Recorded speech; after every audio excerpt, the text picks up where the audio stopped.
Good evening, ladies and gentlemen in the Chamber and online. Welcome to the Performance and Finance Scrutiny Committee meeting for the 29th of January. Eddie, any apologies for absence?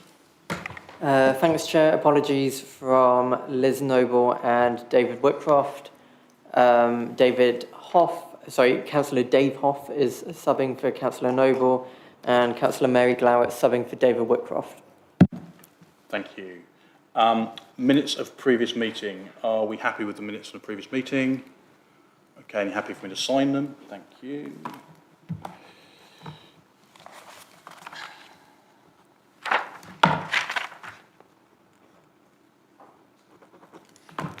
Brilliant, thank you very much. Number 3, any declarations of interest? No, brilliant, thank you. We have no public questions, so that means we can move on to item number 5. Before we move on to item number 5, 2 things. One, thank you to the officers for pulling together. I always forget, so I'm going to do it now. Thank you to all the officers that have pulled all the papers together. There's a lot of papers here. There's a lot of information. So we really do appreciate it, and I'm sure all the councillors have read all those papers and have got lots of budding questions for you.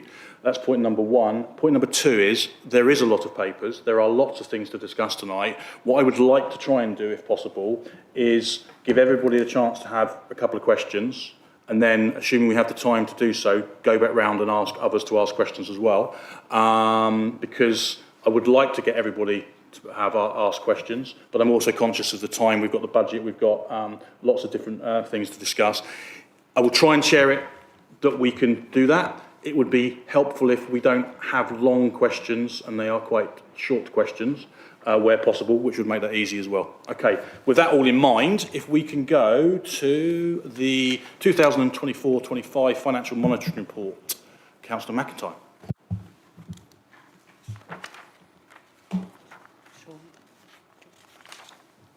Oh, sorry. Oh. Thank you. We've got quite a few things to go through today. It's very exciting. So this first one, the Financial Monitoring Report for Q3, as you'll all be aware, has already gone to Executive earlier this month. So this is, I think, the last report that's in the wrong order. So the Executive resolved to approve the paper subject to any comments that come out of tonight. So apologies for basically repeating myself. I'm going to do the same thing as Councillor Garrett just did, and before I forget, acknowledge that Ryan, Vicky, Bob have basically probably cried themselves to sleep most nights in January, and probably December as well, producing the raft of papers that we have. So there are 3 reports tonight. I say reports, I mean massive agenda items, and getting us ready for the budget. So I just wanted to say thank you very much for that. Right, so Q3 ended 31st of December. It's in the new format, so we have all the main topics together, so revenue, capital, treasury, etc. The main headlines are an overspend of 4.9 million in the cost of services, which is largely made up of 4.7 million of the additional interest expense. We have a total funding gap of 1.6 million, which means we're transferring 9.3 million from reserves, which is an adverse variance, so a higher amount transferred than budgeted of 6.5 million. So the year-end predicted reserves balance will be 21 million. Capital spend, we have approved in the budget, and then along the way, nearly 17 million pounds. We've only spent or allocated or committed 7.6 million, which we're envisaging being the sum total of what we will be utilising this year. I say this year, obviously being up to the end of the 31st of March. The benefit of that is that we haven't had to increase our external borrowing to fund that. So they're the headlines. There's obviously a number of mitigations that have been put in place, some quite tactical, and essentially they are looking at reducing spend where we don't need it, or not recruiting into posts where they become vacant, and we think there's a reasonable, or we could try without those posts to see how we go. And then there's obviously bigger things, so the transformation agenda that I think I'm going to mention about 20 times tonight at least, and putting in some stricter cost controls and trying to reduce spend where it really isn't necessary. Also, as an executive, we are keen not to just spend capital amounts where we can't necessarily see the sort of social good or the benefit to the residents immediately, so that we don't keep spending and incurring greater levels of debt when there are still questions to be answered. I will leave it there for the intro, but please give me your questions. Just a slight point, because we have 3 papers which are all addressing basically the same topic with a very different, slightly different lens. If I will try and answer every question the first time fully. If I then get the same question 6 or 7 times, I'll probably become a little bit shorter with my responses. So please, let's try and look at all 3 things together as a whole, rather than trying to do them individually. Otherwise, we literally will be here to midnight. We won't be here till midnight. Okay, thank you, Councillor McIntyre. Any questions? Councillor Wilson and then Councillor Omar. Thank you, Chair. Just to go back to the point you made there about capital expense not being spent where it's not really necessary. On page 17, paragraph 1.20, it says 46 to 57 Park Street, 1.9 million reprofile to next year, but I think later in the agenda it says that whole project has been stopped. So I'm just wondering about the financial implications of that, because it will move from a capital expense to a revenue expense. And just so everyone knows, this is the House of Fraser building we're talking about here. And I mean, I totally understand the point about not throwing good money after bad on that. So it cost about 19 million. So will that 19 million debt now be, well, zero rated for MRP? And we'll just continue to pay interest on it forever and not ever pay it down. So 19 million would cost the council about £1 million a year in debt interest. And meanwhile, the building just sits there, just looming over the centre of Camberley, just blocking out the sunlight and draining public money permanently and continually deteriorating. And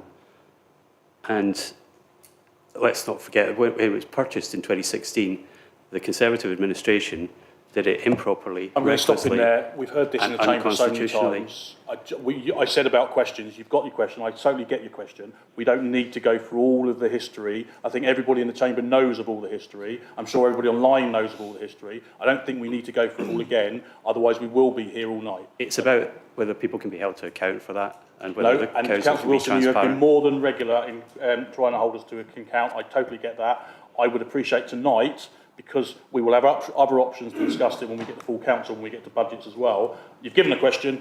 I totally get your question. It's a very valid question. I don't think we need all the history, because I'm pretty sure everybody knows that history.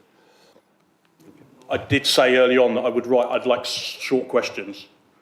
Yeah, okay, there is a scrutiny committee, so yeah. It is, but what you're just about to say, you've already said. Councillor Thank you. So you're right. So when the papers were initially produced, they're obviously talking about sort of the regeneration plans. Since then, we've had a number of conversations, and we've had our regeneration working group, and we've gone through in quite a lot of detail the plans for property, whether it's industrial or retail.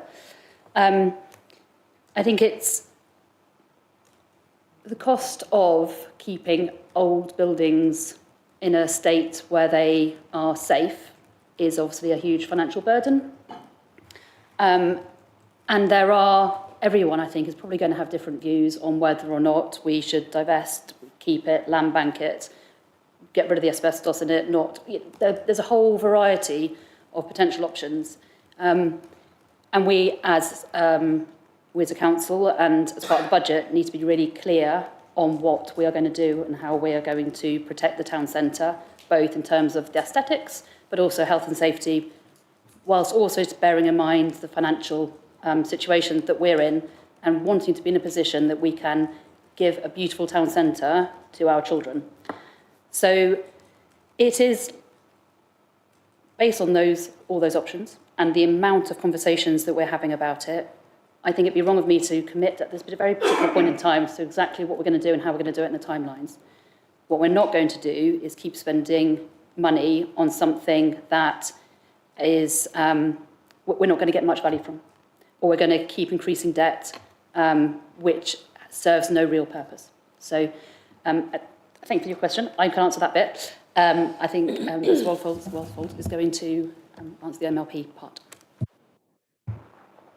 Yeah, so essentially, by us not continuing with what is currently in the capital programme, we're not incurring any more expenditure, but we're not selling the asset at this time. So, yes, we still have the debt, and we will still have the MRP. We are still generating... actually, no, there isn't any income on that one. So there is some revenue cost, and in the MTFS document, there is some money for keeping that building safe in the capital programme, albeit a much smaller amount. But until we've got further down the line and we know, what the next course of action is, then that's when it will start impacting those elements. So for the moment, there is still some MRP. Can I also just, sorry,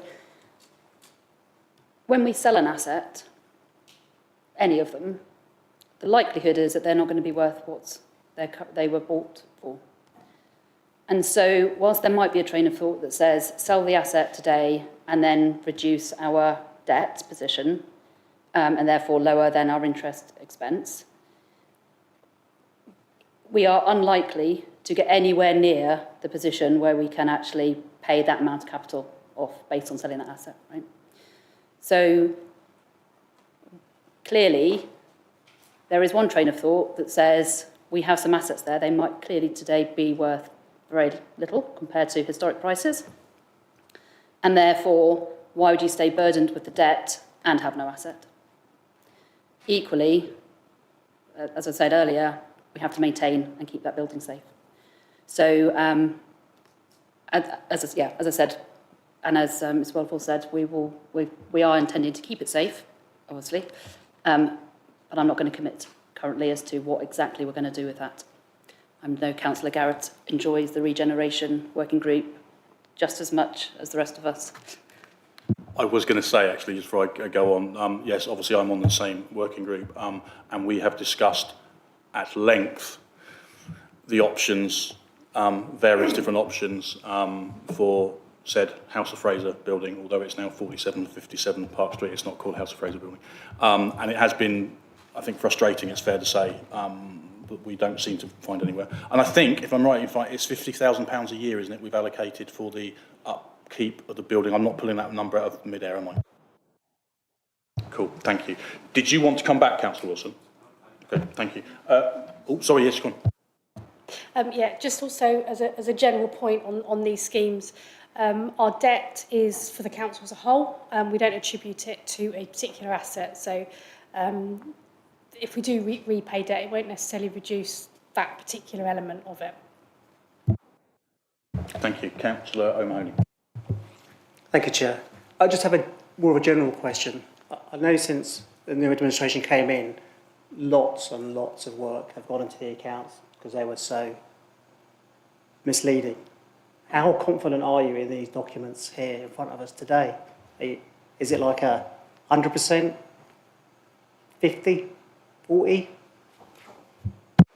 Does anyone ever feel like they are being asked a question which is going to be replayed back in future years? Look, there has been a huge amount of time and effort spent getting these accounts out, and as part of that, errors have been found and changes have had to be made and balances aren't what we thought they were.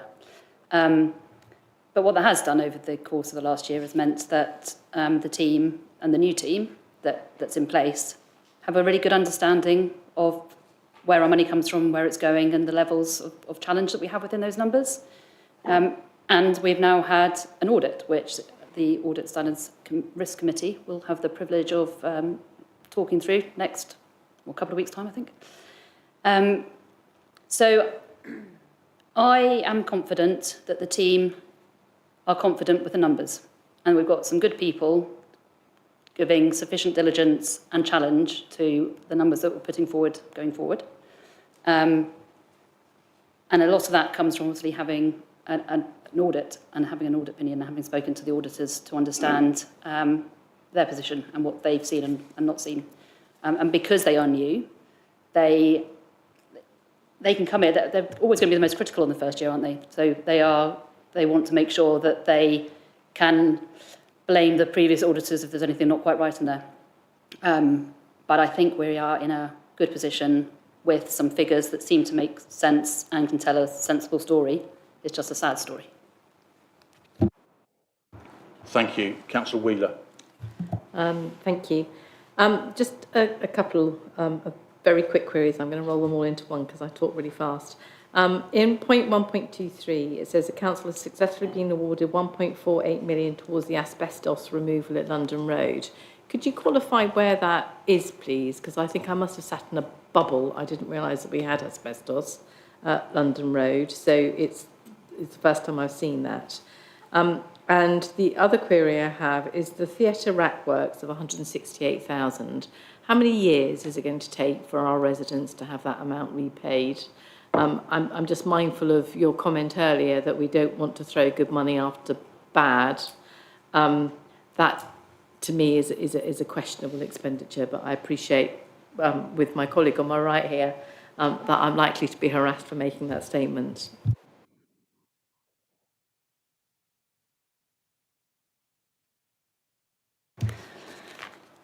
So theatre question first. We can get you a number as to how long it's going to take back.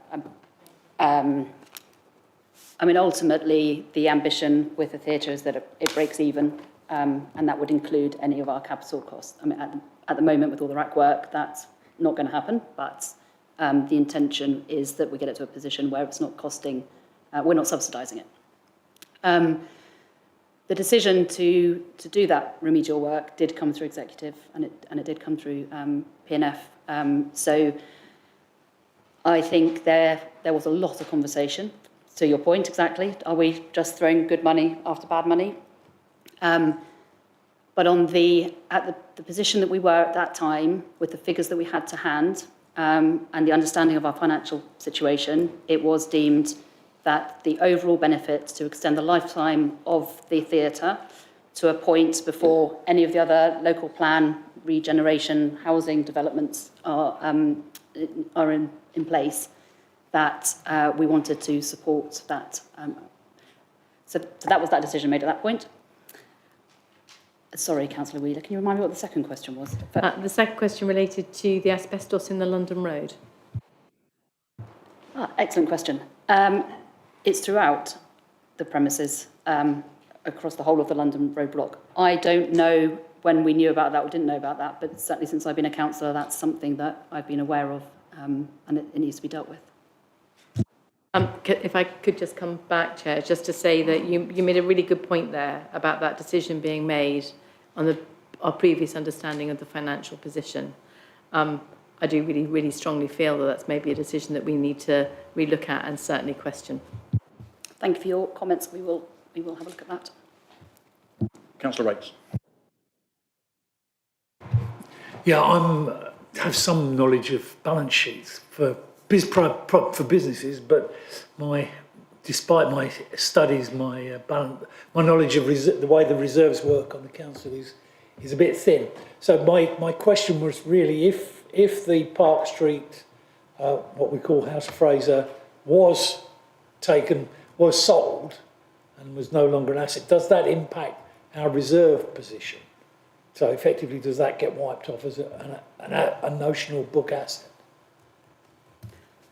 So I'm going to pass over in a minute for the technically correct answer. Would you mind just doing your speaker button?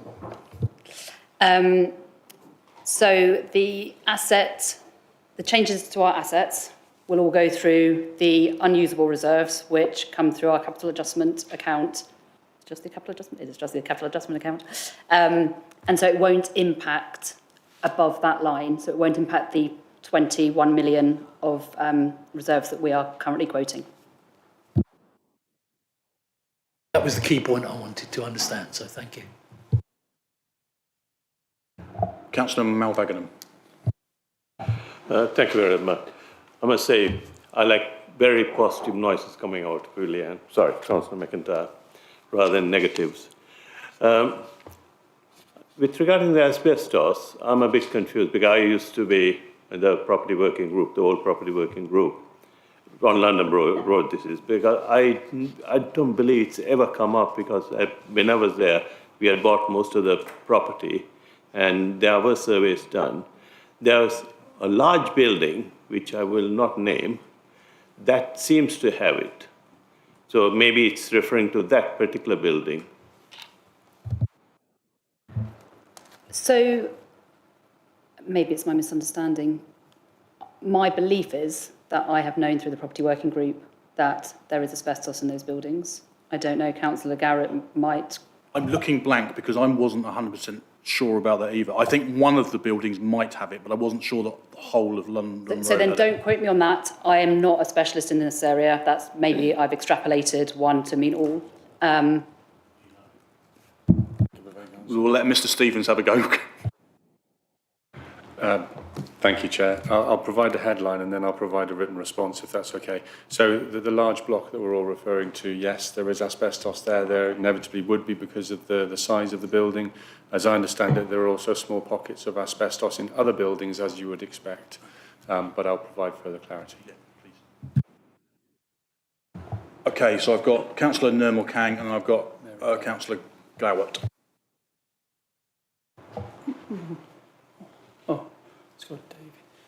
My question was related to asbestos. I mean, that's the first I've known actually that that particular building at London Road's got asbestos. I understood that the House of Fraser got asbestos, but this is news to me. Presumably, when the survey was done for those buildings, was it knowledge that there was asbestos in that building? Stevens. Thank you, Chair. Thank you, Councillor Kang. Yes, I believe it was. I think there's been a long-term understanding that there is asbestos within the larger building within the London Road block. It's been there since the point of construction, and we've had surveys done over many years, which ensures our compliance with the relevant legislation to identify and ensure it's appropriately managed. In the event of demolition, clearly it's something that we need to resolve before we demolish, because otherwise we're risking spreading that asbestos and the fibres across quite a wide area. So it's always been there, it's always been appropriately managed, but we have to acknowledge it needs to be resolved before we can demolish. So any developer or taking this project on would actually incur further cost of removing this asbestos. And so it's not something that a lot of developers would want to take on.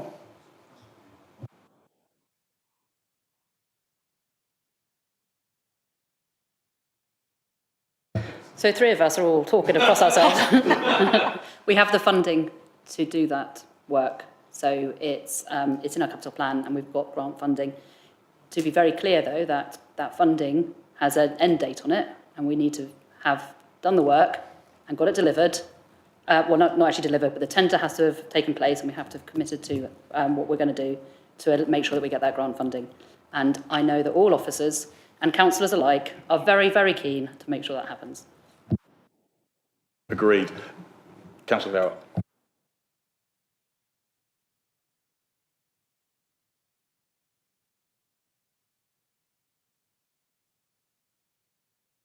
No, it wasn't really a question. I was just going to say that as a resident of Camberley for many years, I knew, perhaps from the Camberley News or whatever, that Alders had asbestos in it, because when it first closed down and it was all talk about, Marks and Spencer's moving in it, blah, blah, blah, moving into it, one of the reasons was asbestos was given. And that's nothing, that was just, I don't know where I heard it from, but I knew for many years. Thank you. Have we got any other questions on this section? Councillor Rowland. I mean, I apologise if these are naive questions, but I'm referring to 1.5 and 1.6, and there is it noted that there's a shortfall of 6.52 million, but it's not in services. Where actually is this shortfall actually coming from? So the shortfall, there is a shortfall, but the services aren't contributing. There is a shortfall in services, but they haven't contributed most of the shortfall. So where is the shortfall actually coming? And I suppose it's a naive question, but because there was such a large problem, was it aware that there was a developing overspend of this size? Was the council aware that this was going on? Because it's not an inconsiderable amount of money. Thank you, Councillor Rowland. I'm going to try and answer the question I think you're asking, but please correct me if I haven't answered it. In terms of the overspend, if you go to the table under 1.7, it breaks down the budget, the actuals, and therefore the variance. And within that, the main variance is the interest payable, so 4.6 million of additional interest rate expense that we are incurring because of the higher, because of errors, but also it's obviously interest rate has ended up being higher for longer. There is also in that figure, within those numbers, an underfunding, if that makes sense. So in business rates, there was a double counting of the grants, of some grant money that we thought was coming in. So you've got 1.3 million there that shows we're having less funding coming in than anticipated, and we've got a higher interest rate expense. So the two together make up the majority of that overspend, or the adverse variance, I think is probably the better way to put it.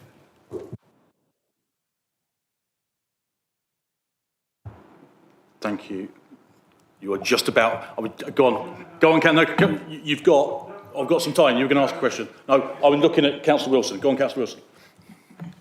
Great, thanks. And this might save time for later because it's, as Councillor McIntyre was saying, this all overlaps a bit. So, looking at page 23, and it will come up later as well, risk management and what risks could affect the budgeting process. And we've already come across lots of problems that have really harmed the budgeting process.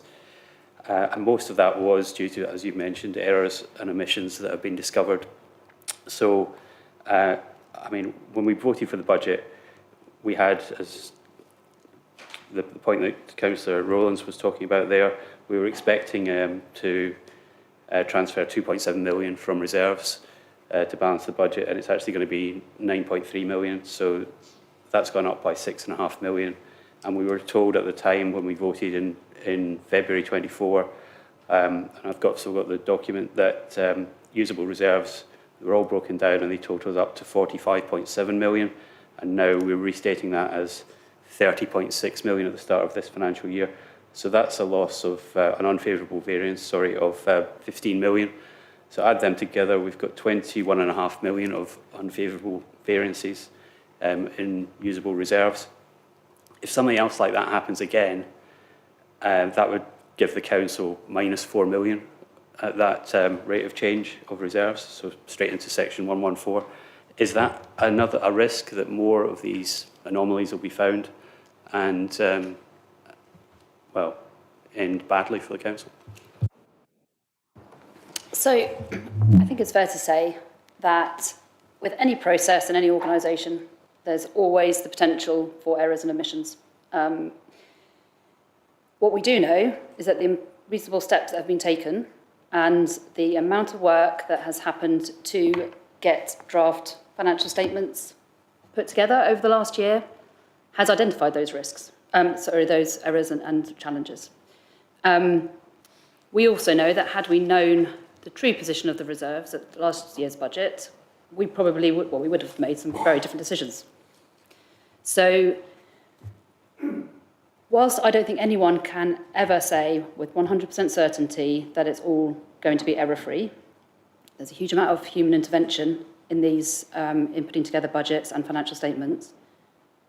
Having now a complete set of financial statements that have been put together by people who are qualified to do the job and have a lot of experience in doing that, and having them now audited, which obviously hasn't happened for 4 or 5 years, we're now in a position where we can be as reasonably confident as any other organisation that the numbers are correct. Thank you, and I think that's the key point, and we do feel a lot more confident now than we did this time last year, but the point is the public interest has been harmed because, as you said, we would have made different decisions, we wouldn't have had the budget that we voted for, and so the public interest has been harmed, and this is why this committee is here to expose that, I guess. Thank you. Councillor Malbagan, you'll be the last. Thank you. Thank you very much, Chair. I just want to, Councillor Wilson has raised a point which I want to clarify. I mean, if you want to go back in time, let's go back in time. I just want to highlight the budget for 24-25, the year we are in. If the officers have, I believe they've done the job, and if the exec has done the job at that time, I'm not accusing you or stating anything like that whatsoever. If you look at one of the interest payment statement in the backup document, it says 5.5, but that figure did not flow through into the spreadsheet. Now, that's an error. That's a human error. There's no, I don't believe that was a deliberate error anywhere. And the council should not have, I wasn't there on that day. I didn't even have a chance to read that report. Now it's been identified. I worked through the papers here. I brought it along just in case anybody wants to look at it. It's there. It's in the paper. It didn't flow through into the spreadsheet. That's all it was. And all the others, we can call what you may. It's a human error that has gone through. And we have to accept that and move on. You're right. The reserves would have been different, and we could have taken different decisions. But again, the exec also should have been careful to read that through, because it's the ruling party's prerogative to bring the budget and get it approved. And it was brought to us, or I wasn't there, to other people to actually get it approved. It got approved. That's the long and the short of the history here, Chairman. Thank you. Go on. There's no question. Okay. Thank you. I'm going to close it down now because we're now. I'm looking at the time and we're spot on. So thank you very much for your input on that paper, everyone. So now we have the portfolio update.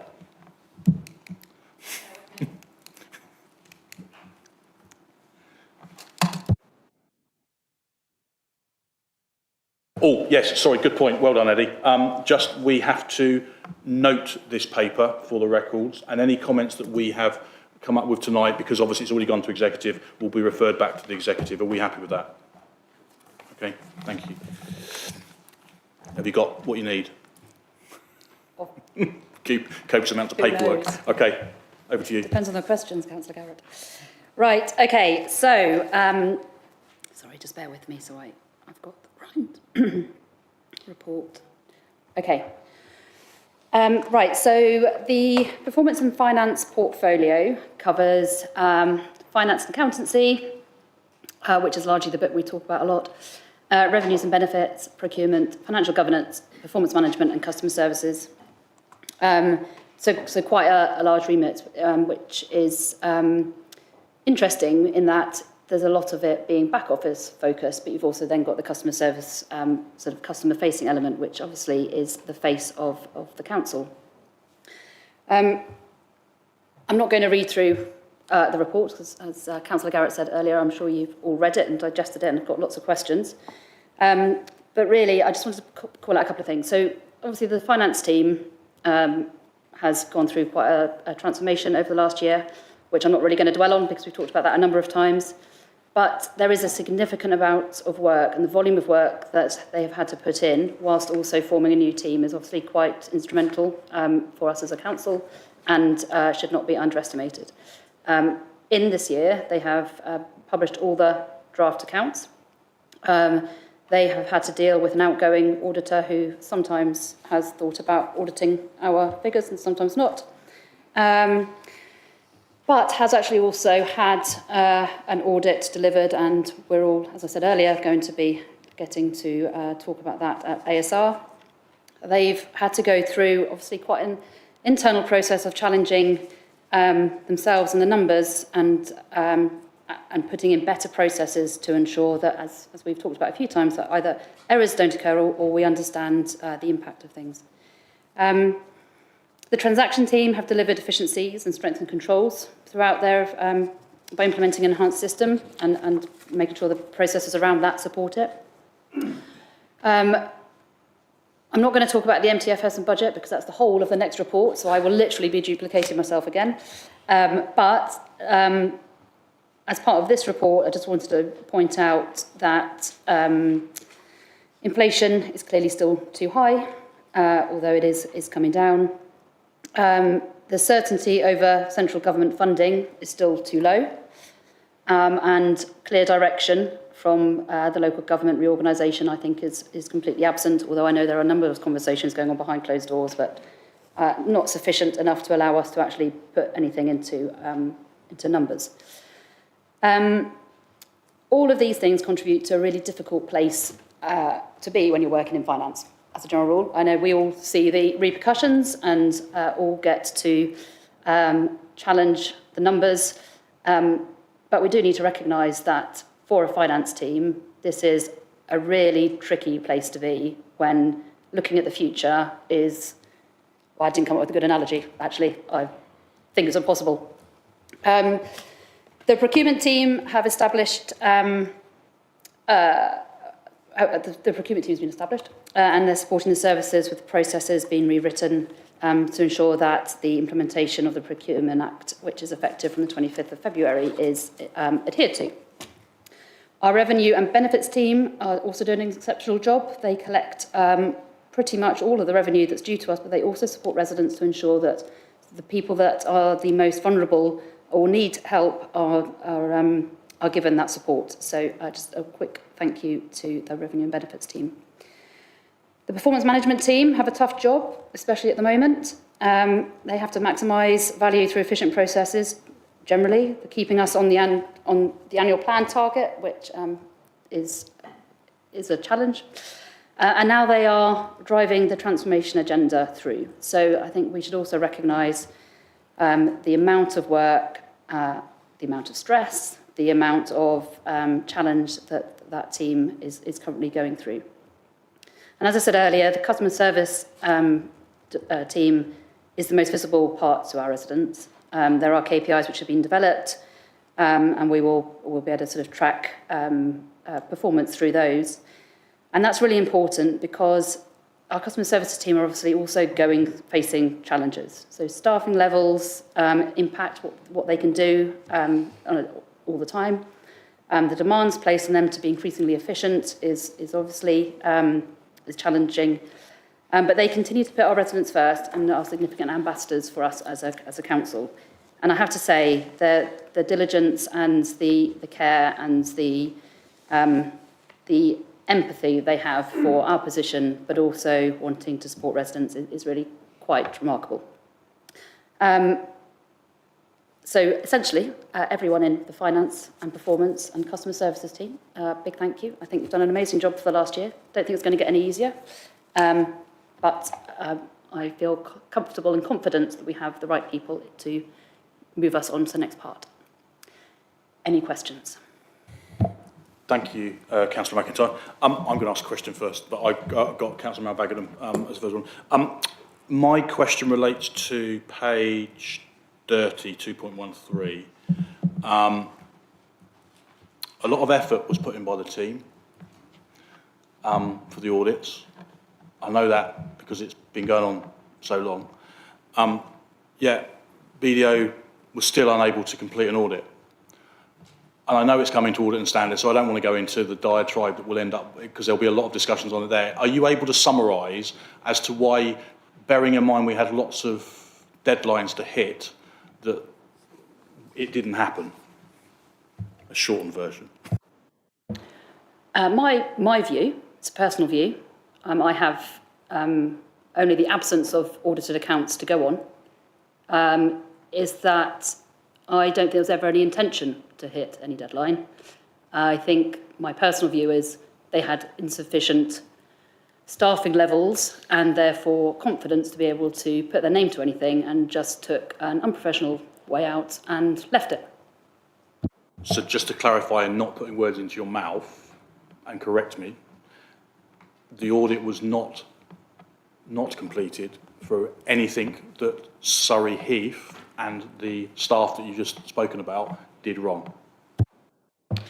So I spoke to the BDO auditors in, I want to say January, December last year. I can't remember whether it was Christmas. I'm talking about a year ago. Okay. Surrey Heath had given them the final set of financial statements with all the adjustments that they'd asked to be put through. They were working through them at that point. 12 months on, they come into this chamber and say they haven't had sufficient time.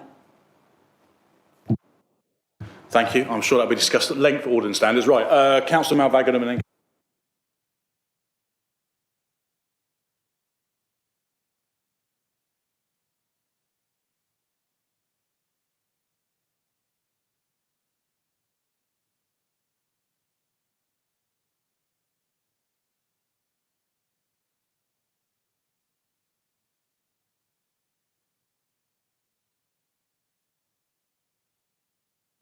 Beg your pardon.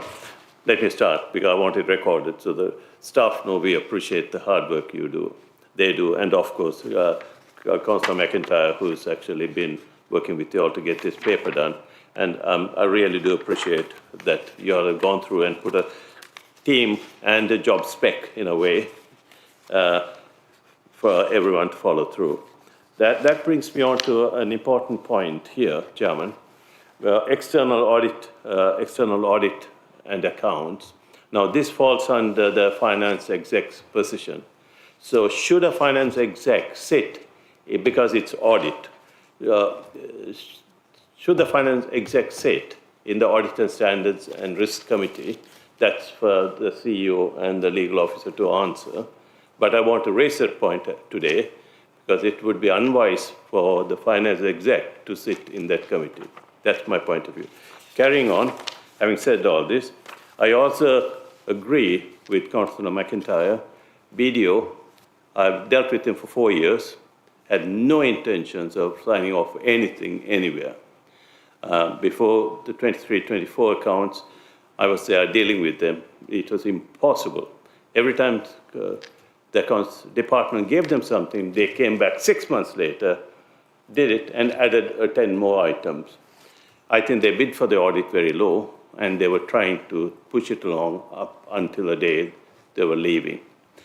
I'm sort of supporting Councillor McIntyre's view on this. I'm going on to the pages number 37, 39, and so on and so forth. It's great to see all the stats here, telephony, resolution, so on and so forth. Except for 1 or 2, we don't have any comparative numbers. Without that, it's very hard to scrutinize and figure, because we don't know what's wrong, what's right.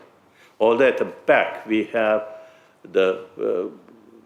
some sort of an analysis. But this is, I would strongly suggest if we could have these numbers again, or circulated later with comparative numbers. So at least then we can ask some intelligent questions as to why it has failed or not. Yeah. Sashi, I'm going to stop you there for a minute just so I can get other questions in. I'm also going to say it's one of my bugbears. I'm sure the guys know when we have the chairs meetings where there is never any comparison data. It really, certainly in the annual plan. Now, I know a lot of this has been discussed in the annual plan as well, but quite rightly, if we haven't got anything to compare it to, we don't know how we're doing. So it is a valid point. And the other question, I think, the reference being on the Audit and standards, I think we want to take away, unless you want to speak on it. I'd love to speak. So the point about the audit and standards presence, I'm sure you've seen, is a point that GT have brought up. So I think we park that conversation and have it all in standards committee, and I think that is just a better place to have it anyway. My personal view on it is, I'm a little bit on the fence, if I'm honest. I think the requirements for people on that committee to have the right qualifications to do a good job would suggest that my background is the right background for it. Equally, it's difficult to challenge things that you're responsible for. So I think there is a conversation that needs to be had. I also think, actually, I don't think there is a right or wrong. I think we need to look at the whole makeup of all the councillors at that time and the pressures that the council face. So I don't think you could say, I don't think it's right to say there's one rule for every time. But as I said, let's have that conversation at ASR. In terms of the comparators, can we just be really clear on what you want to compare? So I agree, there is, numbers can be numbers. But there's also an argument, say, if you're talking about comparing as best practice to industry standards, which I think you're nodding, is that what you're both thinking? Or So I think, I don't want to put words in your mouth and correct me if I'm wrong, is the comparisons for us, so year on year, yeah. Okay, yeah, so fine. That's going to be easy to do, right? So I would agree with you, and actually it would be quite nice, I think, also to see it in line graphs and things, so you can actually see it rather than having to interpret every number. I also think, and I haven't fed this back, so this is a new point, we should put our thresholds in and have RAG statuses on, so that we can clearly see where we think we're trending, so to prevent issues happening, rather than having an issue happen and then looking backwards. So I think we could do some more work on that, but thank you for the comments. Thank you. Councillor Rakes and then Councillor Kang. Yeah, mine's not a question, but just on the point of BDO, I'm pretty certain it was the 11th of November 2023. I chaired the audit committee that night, and I asked BDO, do you have everything that you currently need? Are you waiting for anything from the council to proceed? And they confirmed in that meeting, and it was minuted, that they had nothing that they were waiting for at that point. So just wanted to make that point. Thank you. Councillor Kang. Just a point of clarification, something, obviously, at 2.5 on page 29, it seems that the Treasury, you're investing 47.5 million. Presumably these are long-term, sort of fixed sort of investments which you can't draw out. I just wanted to clarify, obviously, yet you know, 200 million pounds borrowed. I just wonder when these are going to be maturing so that we don't keep on sort of paying interest for money borrowed. Can you just expand on that?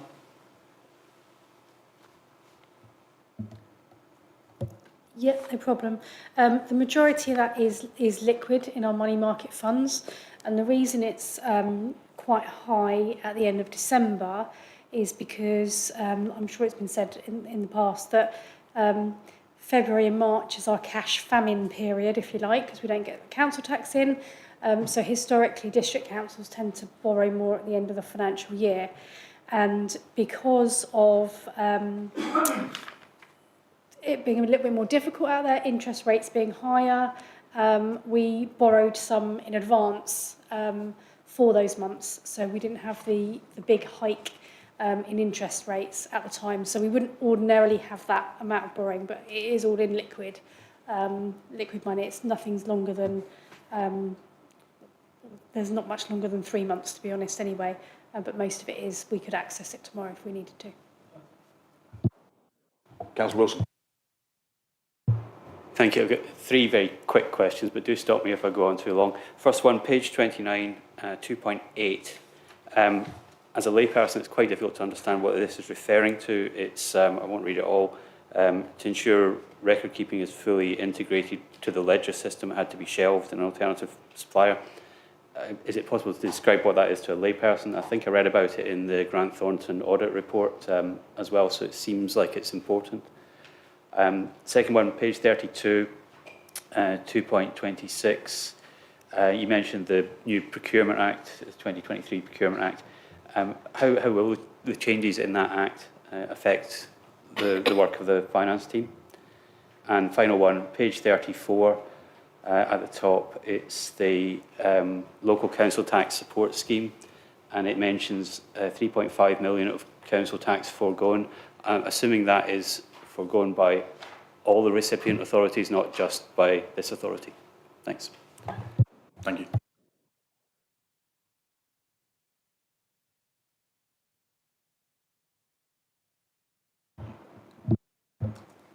I just pressed the wrong button and pretended to be Vicky for a minute there. Apologies.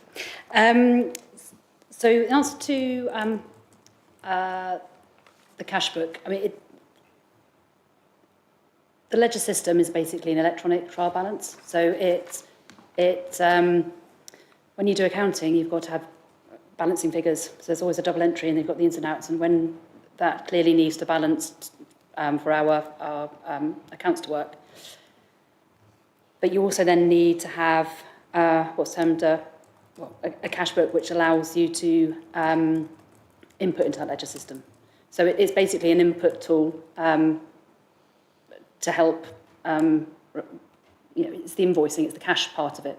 So instead of having a manual process whereby you're having to input directly into the ledger, you can have the invoices and all the payments and all the cash element being managed in one system, and then an automatic feed into the ledger system. So it removes errors and whatever it's called when you put numbers around the wrong way. Transposition error. Thank you. Did that answer your question on that one? And was that mentioned by the auditors as a potential problem? Thanks. What's in those papers is about the bank rec, not specifically this system. So they mentioned kind of the whole process as opposed to specifically this one thing. Right. Procurement Act impacts. I am definitely handing this one over.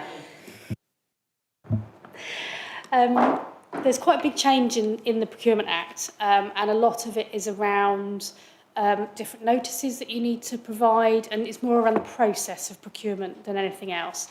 There is a big focus on contract management. There isn't there already. It's supposed to make things simpler, but actually it will probably make things a lot more, bitty and structured. So it's more around the process than anything else, and that will obviously be factored into our contract standing orders and that as well, which obviously we have been working through. So the contract standing orders will be changing soon? Yeah, they have. They're being worked on at the moment. Yeah.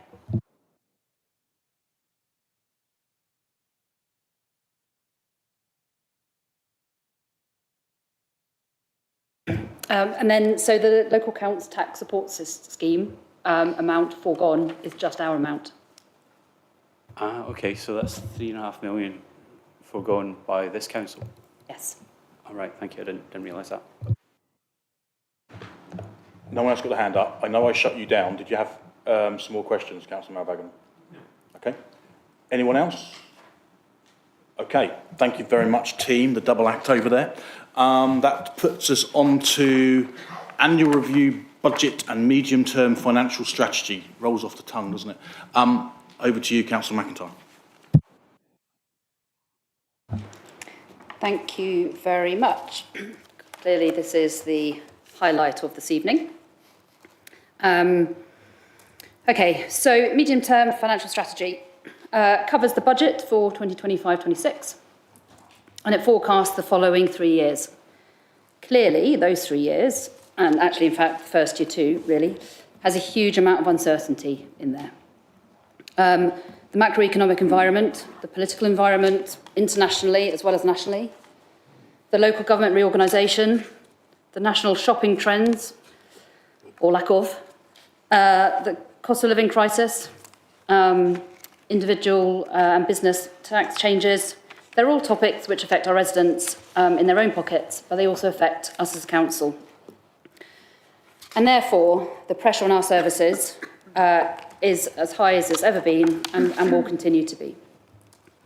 As a result, the numbers that we're working towards are not pretty. And they're also full of really unpredictable events.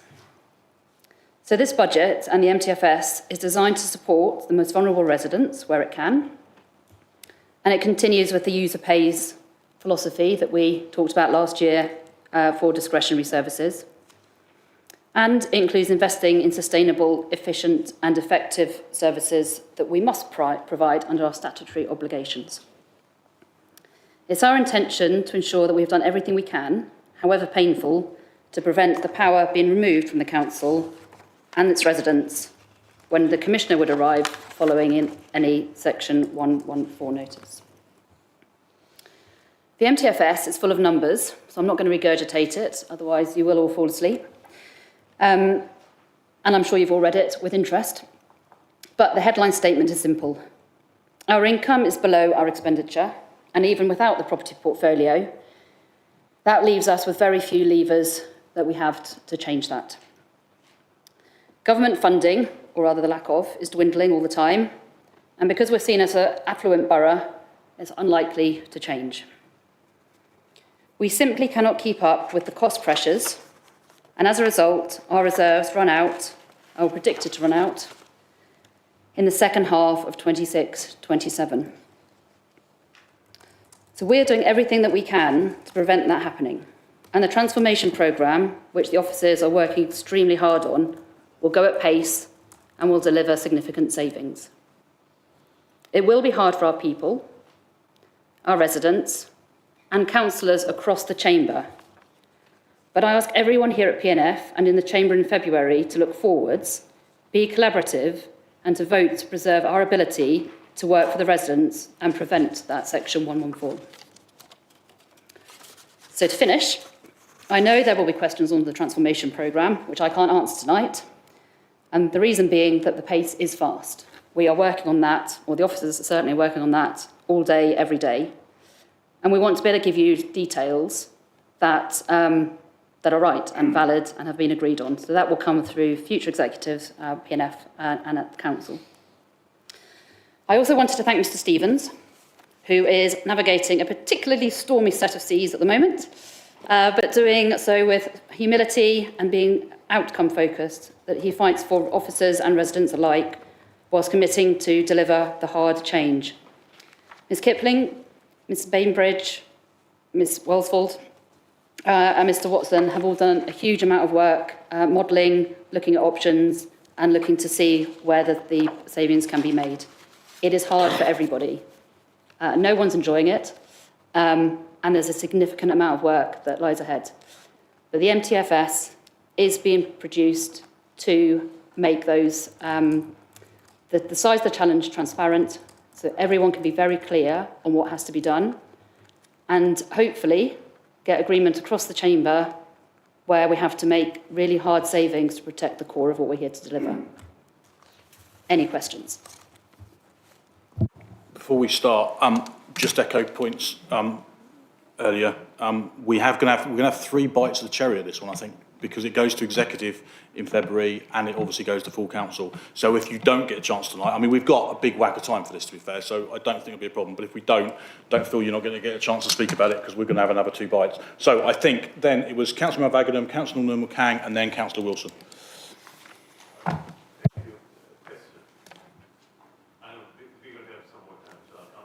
Speaker.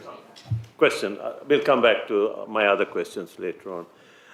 The provision in page 47, the provision of finance settlement from central government, is it exactly what you were saying earlier on, Councillor McIntyre, that we may not get any more money, that we are going to be kind of static? Is that what we know, or is it what we think? It's February 2025 is the deadline date, as I see it on your papers.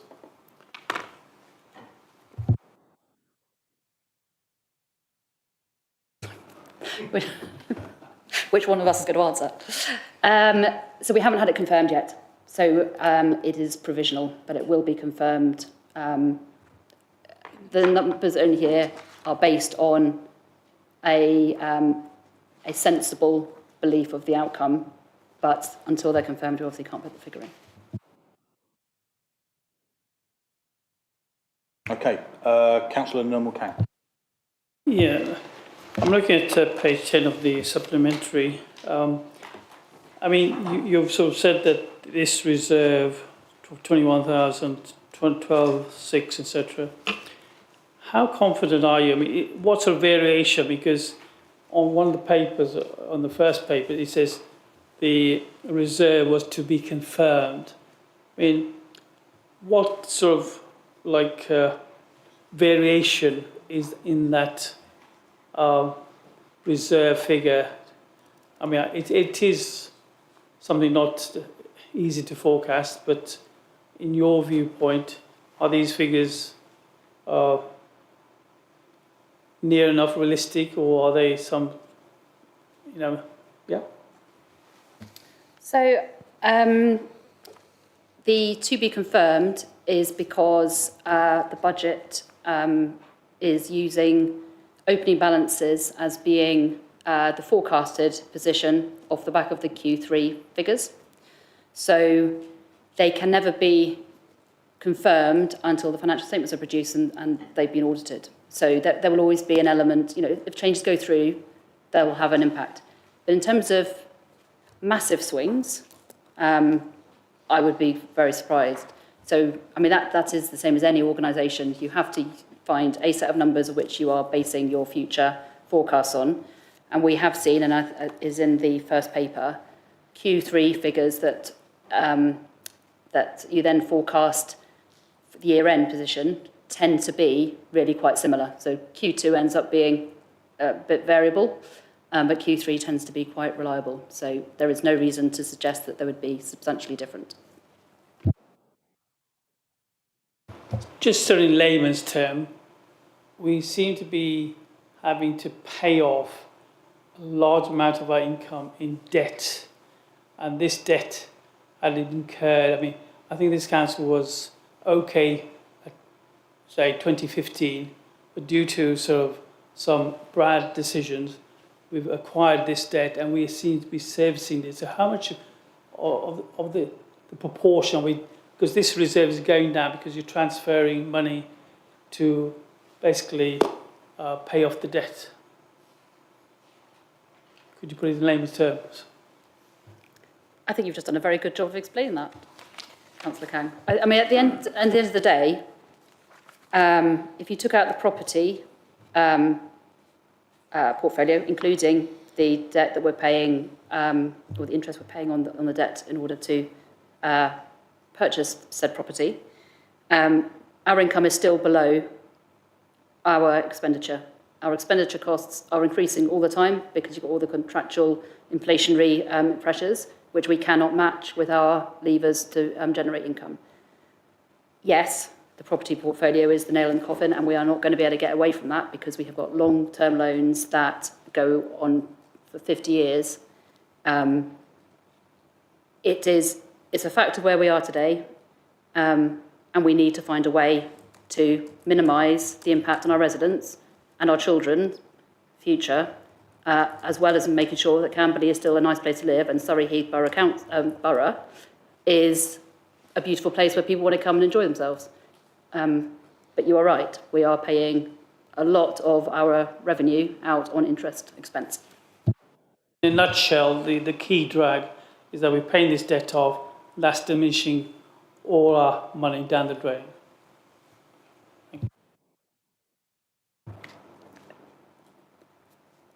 I mean, yes.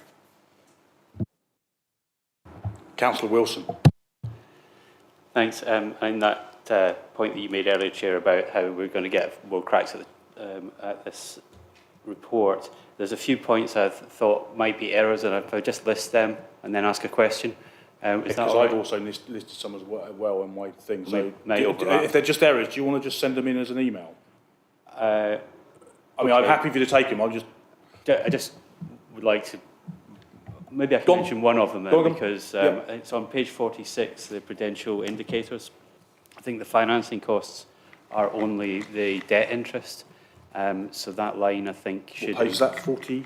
page 46, the prudential indicators, that's only the debt interest. That doesn't include MRP, but the percentage that's in the column above, the row above on the first column, is correct, and it does take into account MRP. So I'd just be interested to know if that is an error. But my question... I've got a question, I've got a thing on that as well. Can we look at that and get that right Yeah. before we go on to the next question? Yeah, it's fine. One of my question was right, it's exactly that, because the next 3 years haven't got any percentage at all. So is that also...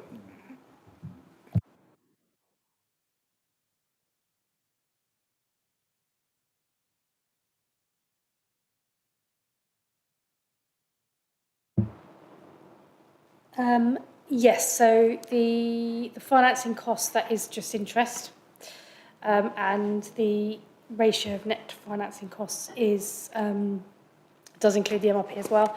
And yes, for the next report, you will have the projections for the next 3 years as well. Yeah, so no, my main question really is about page 73, and it's looking ahead. And it includes the transformation savings. So if the transformation programme is successful, which we've heard it will be, quite unfortunate and quite difficult to achieve, then the council goes bust in a couple of years. If it's not successful, obviously we can't last that long. So I guess my point is going to be, we haven't seen the transformation programme yet, but will it be ambitious enough? Because if it only achieves the savings that are in there, the council goes bust. So shouldn't it be ambitious enough to keep the council going a bit longer? Thank you for your question, Councillor Wilson. I know that Mr Stevens has had an extremely exciting day today, talking about that particular point and working out what is the size of the hole that we really want to fill and how we're going to do it. So I'm going to pass over to him in a minute. The only thing I would say is that from both councillors and the executive and the CMT, there is a clear want and desire to ensure that the long-term sustainability of the council is the number one priority. And therefore, there is no ambition by anyone to undersell or underfund, if you like, the size of that transformation programme. The only reason why we haven't given a huge amount or all the detail here is it is still ongoing every single day. And as I say, Mr Stevens can give us a quick update, I guess, but we want to be really confident in those numbers and the ability to achieve them and what that looks like. And so if we give very specific figures and actions here, we're also having to go through various processes to make sure that we're doing things in the right way. If we do that here now, and then things change between the executive and then the council, we're all going to spend our time trying to justify why the changes. I prefer to just give one set of numbers that we're confident on and that we can rationalise and get them right. Stevens, you were going to answer. Yeah, thank you, Chair. Councillor McIntyre is completely correct. We have to make sure that whatever we do through transformation ensures that we are sustainable as a council. As it currently stands, we've identified some savings. They're expressed in the pack in front of you, but there is still more work to do. We know that. There is a fine balance between us establishing those savings and delivering services that are of value to our residents and our businesses, and that's what we're trying to get to at the moment. There is much to do. And I would say we're only really starting on the journey. And whilst we've started with the restructure of the corporate management team and identified savings elsewhere in the organisation, we still have to widen that approach. There's still more work to do around organisational design and transformation and reviewing some of our services and how they're provided and the level to which they're provided. We are completely and acutely aware that we have a big gap to fill. But we are determined to get there, and that's not just the officer cohort, but also the councillors that are supporting us through this. Thank you. What's the sort of time scale for not finalising, because I guess it'll never be finalised, but having something to work with? You're completely right, Councillor Wilson. It never will be finalised because ultimately there'll be some things we'll bring forward which we think will deliver efficiencies that may not come to fruition or may not deliver the efficiency level that we think it might. And we'll inevitably go around a loop, reference the corporate management team restructure, ultimately reliant on which discretionary services we continue to provide moving forward. That structure might change again. So there's an evolutionary approach to a lot of this. But we will set out as much as we can in a very clear and transparent way at the March Performance and Finance Scrutiny Committee. And I'm conscious that many councillors would have heard us talk about transformation but not fully understand the approach or the implications. I just wanted to say that the one thing that's missing from this version of the report is a Section 25 report that the CFO has to write. That will be in the next iteration with budget sensitivities and things like that. So what we have to provide to councillors is a realistic set of figures. Otherwise, councils will just be making figures up as we go along, and you won't be able to, you won't know what you're approving. So the Section 25 report will identify a lot of those issues and the risks. So yeah, we can't just balance the budget willy-nilly. I've seen you, Councillor Valwagon. I'm just going to ask a few questions myself, just while I get a chance. So on page 58, and I'm hoping it's just the fact that I've been reading so many numbers. I'm sure not as many numbers as you guys have been reading. So 2.9. So budget correction for the next 3 years, it's the same figure. Can you just allude to the reason for that? And then on the same one, the reduction in income, 759, then 303, then 325. Are you able to sort of clarify those as well? Thank you. Yeah, no problem. These are the cumulative positions. So the 782 is amounts that we found that we're correcting in 25-26, and it will stay the same because we're showing the bottom position. So the reduction in income line at 759, that reduction in income will reduce in 26-27. So we're going to get some income back that is coming out as a one-year effect. Mr. Watson has explained this thing about it going through many, many times, but it's still in my head, doesn't feel right. It looks like 782 every year for the next 3 years. But okay, thank you very much. Councillor Wagner.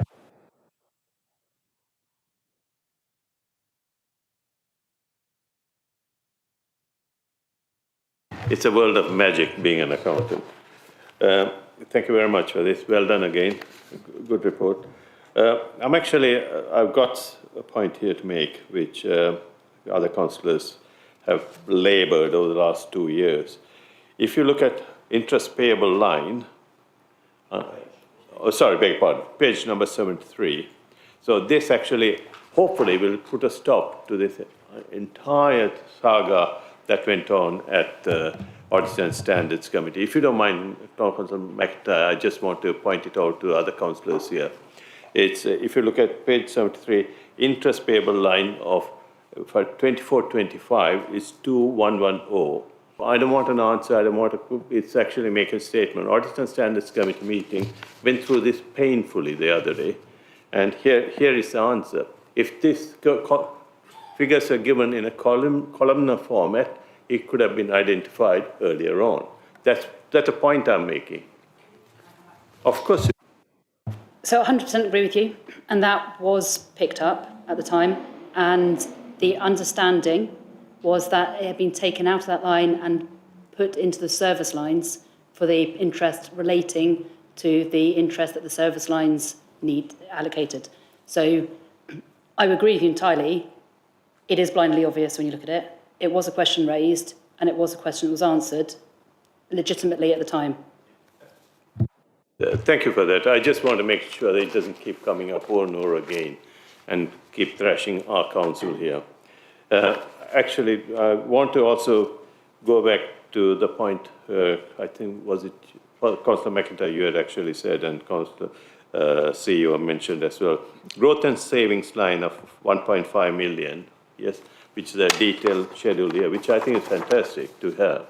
And I agree with you, and you can disagree, that it's pointless coming back to us with every line change. I think it should be coming up possibly to the exec first and then on to PNF rather than, because it's going to be an exec decision through the CEO. Am I right in saying that? Question. The question being, should it go to exec first and then PNF? Is it The papers usually come to scrutiny first before they're scheduled to come to PNF before they go to executive. Any changes are made or any suggestions are made, then they go to executive. Accept that. Thank you. Has anyone else got on? Councillor Wilson. Yeah, thanks. A really quick one this time on business rates. So looking at the business rates line on page 73, and it's the projected outturn for this year is 1.7 million, but for next year it's gone up to 2.4 million. Is that still what is expected?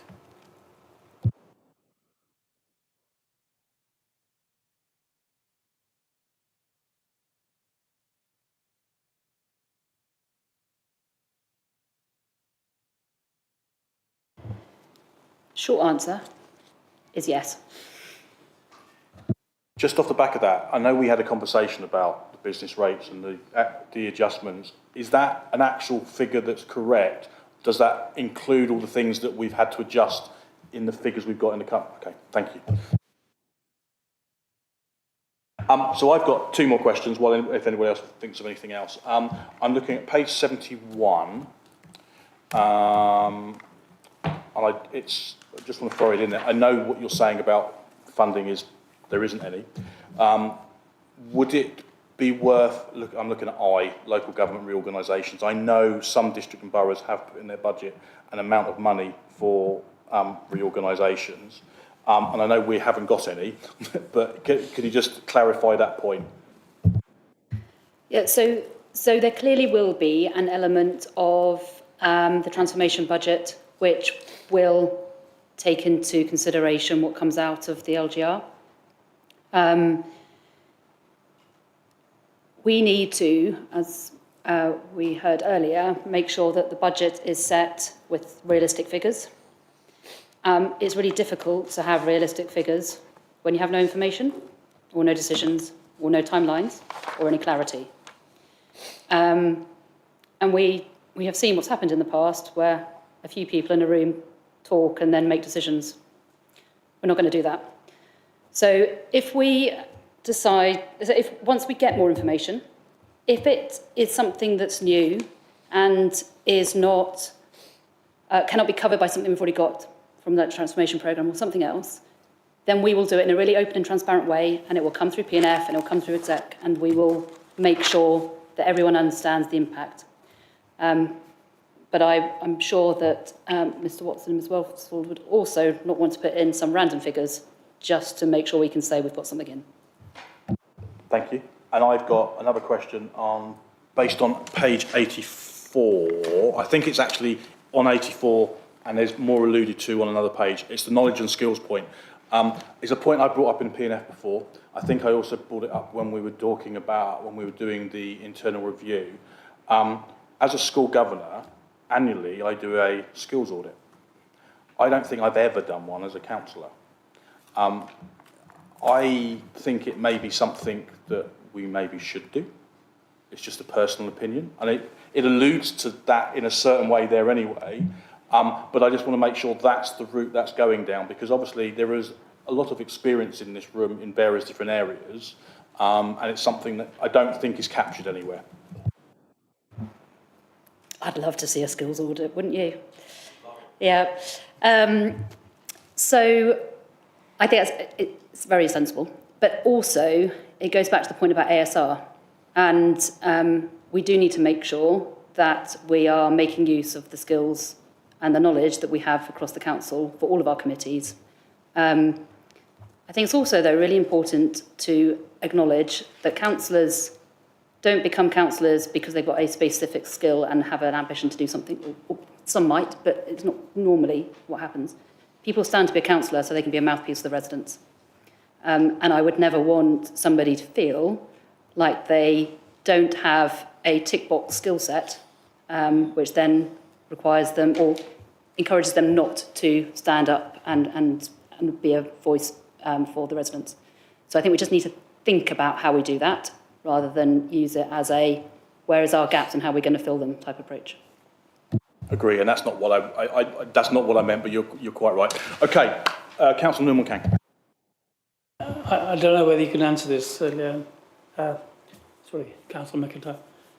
Waste contract. I mean, you say preparation for tendering. This is page 71.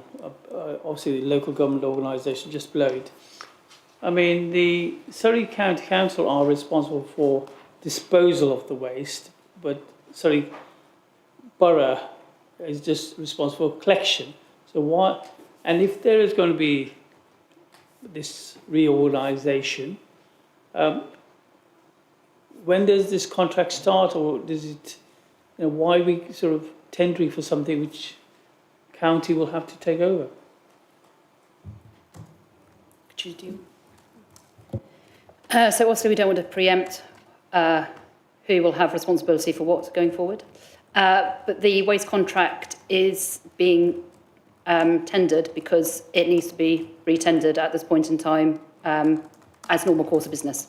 So whilst, and I'm sure Mr Stevens is going to butt in a minute and correct me on something, but at the end of the day, residents need their waste collected. This has been going, the discussions and the tendering process has been going on for a while. As you say, we don't know what the future looks like, but we do know we need to collect waste.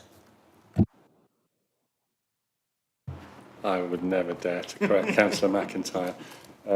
Thank you, Chair. Yes, Councillor Kang, the fundamental challenge we have, the timescales within the devolution white paper suggest that if we're on the priority programme, then we would ultimately have a mayoral strategic authority and unitary authorities in place by 2027. Our current waste contract expires in 2027. If we aren't in that priority programme and there's any change in timescales, we have a fundamental problem because the residents would expect us to collect their waste. As a consequence, we have had quite in-depth conversations with our partners around reprocurement. We cannot take the risk of not having a contract in place. Ultimately, whoever is responsible for waste collection, whether that be the Waste Disposal Authority or anyone else, we need to ensure there's a degree of continuity. And I would imagine that if you are forming new unitaries, the last thing you'd want to do on day one is have to reprocure a contract such as this. So it provides a degree of certainty for our residents and continuity into whatever landscape we have next. No one stuck their hand up, so I always have questions prepared just in case. Page 59, the table, planning. The figures for planning, you're going to tell me this is carrying on, but the figures for planning drop considerably between 25-26 and 28-29. Is there a reason for that? Because that's an income, isn't it, I'm guessing?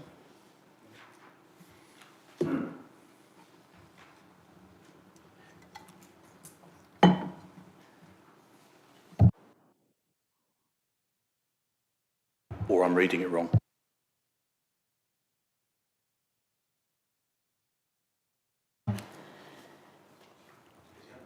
Or Gavin can't. Yes.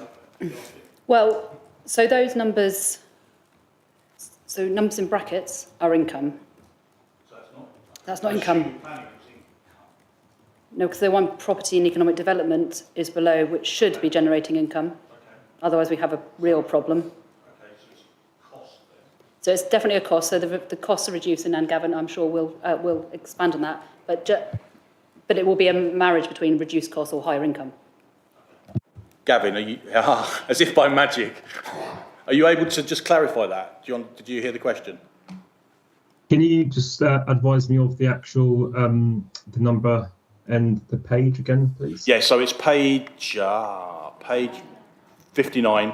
It's the table at the top, and it's the figures for planning go down. So it's just clarification of why they're going down. Is it money coming in versus staffing or something like that? Sorry. My mouse is a bit slow today.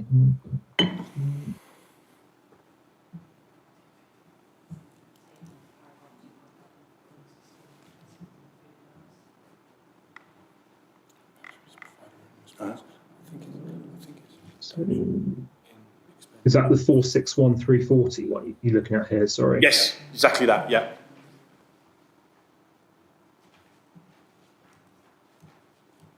Sorry to throw it in just like that. We can always take it away. Yeah, can I take it away and Yes, then provide a further feedback on that one? Yeah, Yeah. that's possible. Yeah. Yeah, okay. That's no problem. Thank you.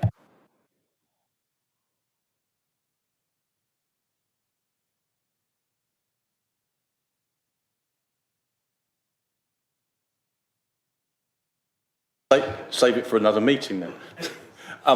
Is there no more questions? Wow. Okay. Brilliant. Thank you very much.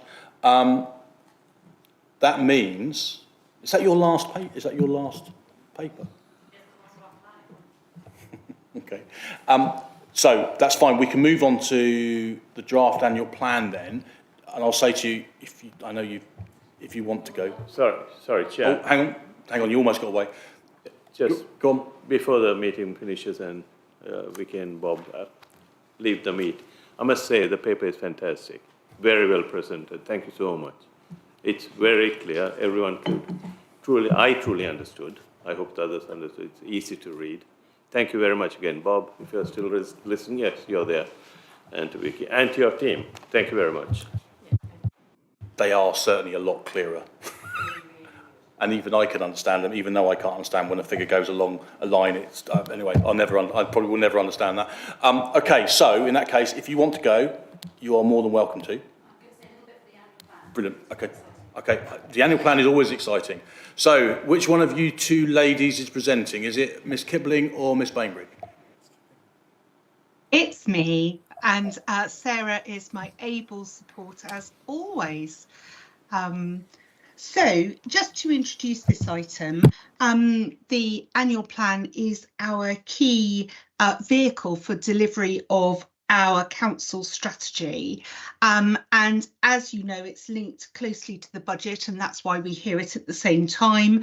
And we've heard this evening that our key priority for 25-26 will be to achieve some greater sustainability in our finances.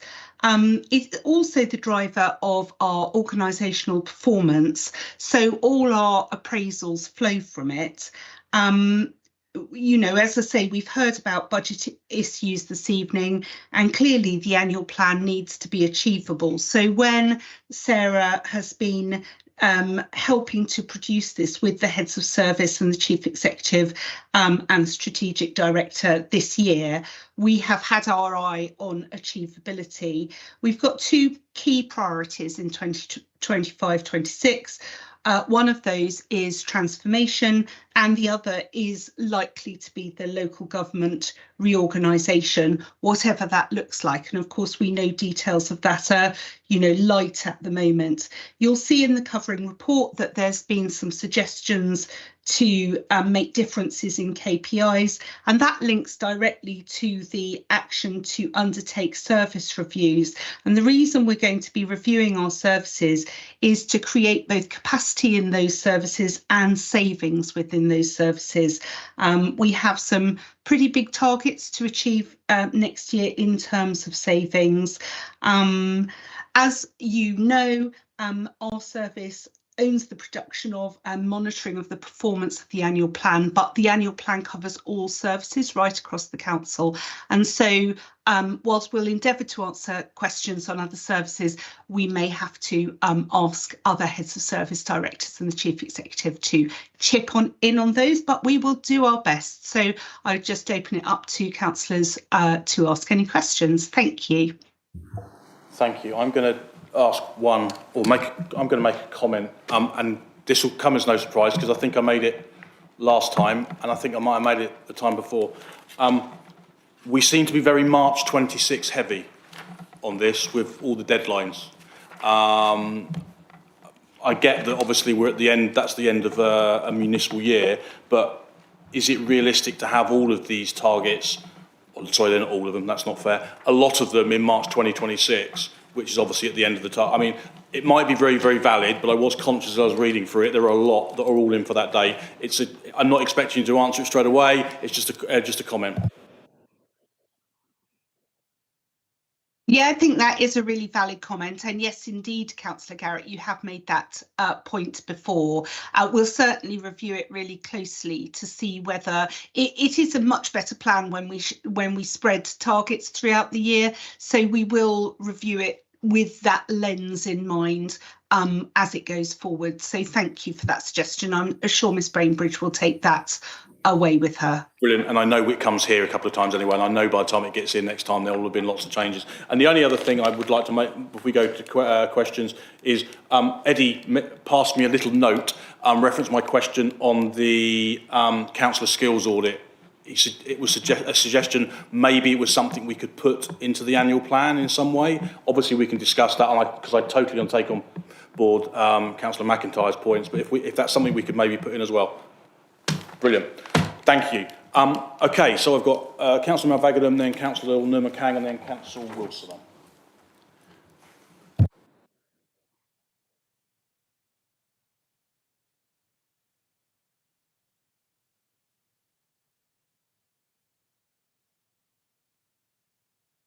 Sorry, let me make some general point. It's a general point. It's the same point I made earlier on, but I want to understand this a little bit better. Page number 149. If you look at, say, people reached by heritage services, in 23-24, we actually had 9,778, a larger number than your proposed target for 25-26. Why is that? Why are we reducing the target when you have achieved more? Why can't we be ambitious and try and keep the old achievement, yeah, maybe 10% less or something like that, instead of actually trying to reduce it? Throughout the document, you will see that's the same, that's happened. I'm making a comment. If you want to please answer that, thank you very much. Thank you, Councillor Malvagadam. I've actually had that down as a point on a couple of lines as well, where the target seems to have gone down. I don't know, what was the specific one you were talking about there? I've just picked up people reached by the Heritage Service on page 149, I believe. And then you follow that through into 150. So it's actually throughout the document. We are targeting less than what we previously achieved. Thank you. Mr. Stevens. So I will do my best to answer that in very broad terms, if I may, Chair.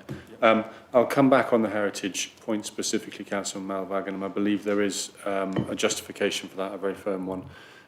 More broadly, we've been looking at the key performance indicators with the lens of transformation. We acknowledge that if we are looking to do the same level of work with less resource, that's a real challenge for us. So in truth, what we're looking at is called service delivery review, where we're looking at how we can change or modify the way that we deliver our services. And that, as a consequence, means that in some instances, our performance may drop. Whilst we don't want to do that, we quite honestly, as an officer cohort, want to do the best possible job we can. We have to accept that if we have less resource, something has to give. So in some instances, the performance indicators have changed to adjust for that and to adjust for a change in the resource that we have available. In other instances, such as our recycling rate, that's been reprofiled as a consequence of this current year's performance and the previous year's performance, whereas previously the 63% that was put in was aspirational and reflected the pandemic recycling rates, which were substantially higher than they are for this borough and also nationally. Thank you. Councillor Nim. Thank you, Chair. Some of these dates are very ambitious. Looking at page 138, dry to net zero. Is that a realistic September 2025, or is I was under the impression that this was going to be moved back. Or am I reading wrongly? So dry to net zero, the first two, in fact, particularly the second one. Can I just see, is that viable? Page to item net zero, one- page 138. 138. Okay. Do you want to do that one? Mr Stevens? Thank you, Chair. Just to confirm, Councillor Kang, is that the second row on? Yeah, indeed. So that's the annual reporting of all scopes and emissions. So these are things we're sure that these are deliverable within the year. The last thing we want to do is set ourselves an objective that we couldn't achieve. Whilst we want them to be ambitious, we wouldn't have anything in here that we didn't think we could deliver. Councillor Wilson? Thank you. It's page 160, 161 and 162 of the main agenda pack. Can't quite read the page numbers of the report. It doesn't come through on my PDF, the top left corner. Maybe that everyone's like that. Okay. So just a comment on the one on 162. That's to complete the bottom one, to complete the consultation review of ward names for 2 wards, Bagshot Ward and Windlesham and Chobham wards. So I know that people are really keen to have that done and to reflect the actual communities that people live in rather than other ones. But the question is about page 160, and it's the last 2, which runs on to 161, to prepare a conceptual level report setting out the process for creating new parish and town councils across the borough and having a borough-wide community governance review. Sounds like a great idea to me, but can we get a bit more detail on that and timescales if that could go ahead? Thanks. Yeah, thank you, Chair. Thank you, Councillor Wilson. So this ties into local government reorganisation and the white paper. And the current thinking is that there will be a further white paper that will talk about the role of, we believe, the role of town and parish councils in relation to devolution. We've got no firm confirmation over that, but this objective has been set on the basis that if you have unitary authorities, where is the local voice? We have some unparished areas within Surrey Heath, and there are other boroughs within Surrey that have no parished areas at all. So we're hopeful that something will come forward from government that sets some kind of indication as to what the expectation of districts and boroughs is in terms of providing additional parished areas. So that's largely it. I'm sorry that's quite a poor explanation, but we're preempting something that we believe might come forward. No, that's great. That's what I was hoping it was, and I understand that it's not possible to know just now because the current local government reorganisation seems to have the lowest level of local government potentially at unitary level, which is at least 500,000 people. So that would just take the lowest level so far away up above residents that yeah, I think it's really important that we use the powers while we still have them to create new parish areas. Thank you. Thank you. Okay, so as no one else had any questions... Oh, sorry, I didn't see you waving. So sorry, Councillor Wheeler. You need to move one way or the other because I couldn't see you. Councillor Wheeler. Thank you. Thank you very much, Chair. A couple of points. I noticed, and I know it's already been raised, about the reduction in recycling. One of the arguments I seem to recall that was put forward within the chamber when the increase in the green recycling came forward was that it would lead to a reduction in the recycling of green waste, and it would appear from this paper that's exactly what happened. So I wonder if it's possible, please, to have further information on how many residents within Surrey Heath have stopped their green cycling, their green recycling subscription as a direct result, I would say, of that increase. I appreciate that's a typical political straight line as opposed to loads of other factors.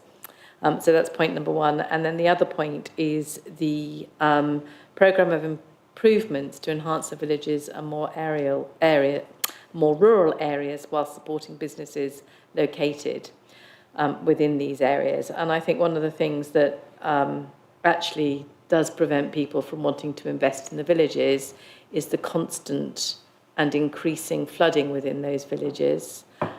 We have a plan that has been sitting on the table for as long as I have been a councillor that is meant to deal with flooding within Chobham Village and further down, so various areas within Chobham Village, which is a pond within the Sangs and a huge amount of work.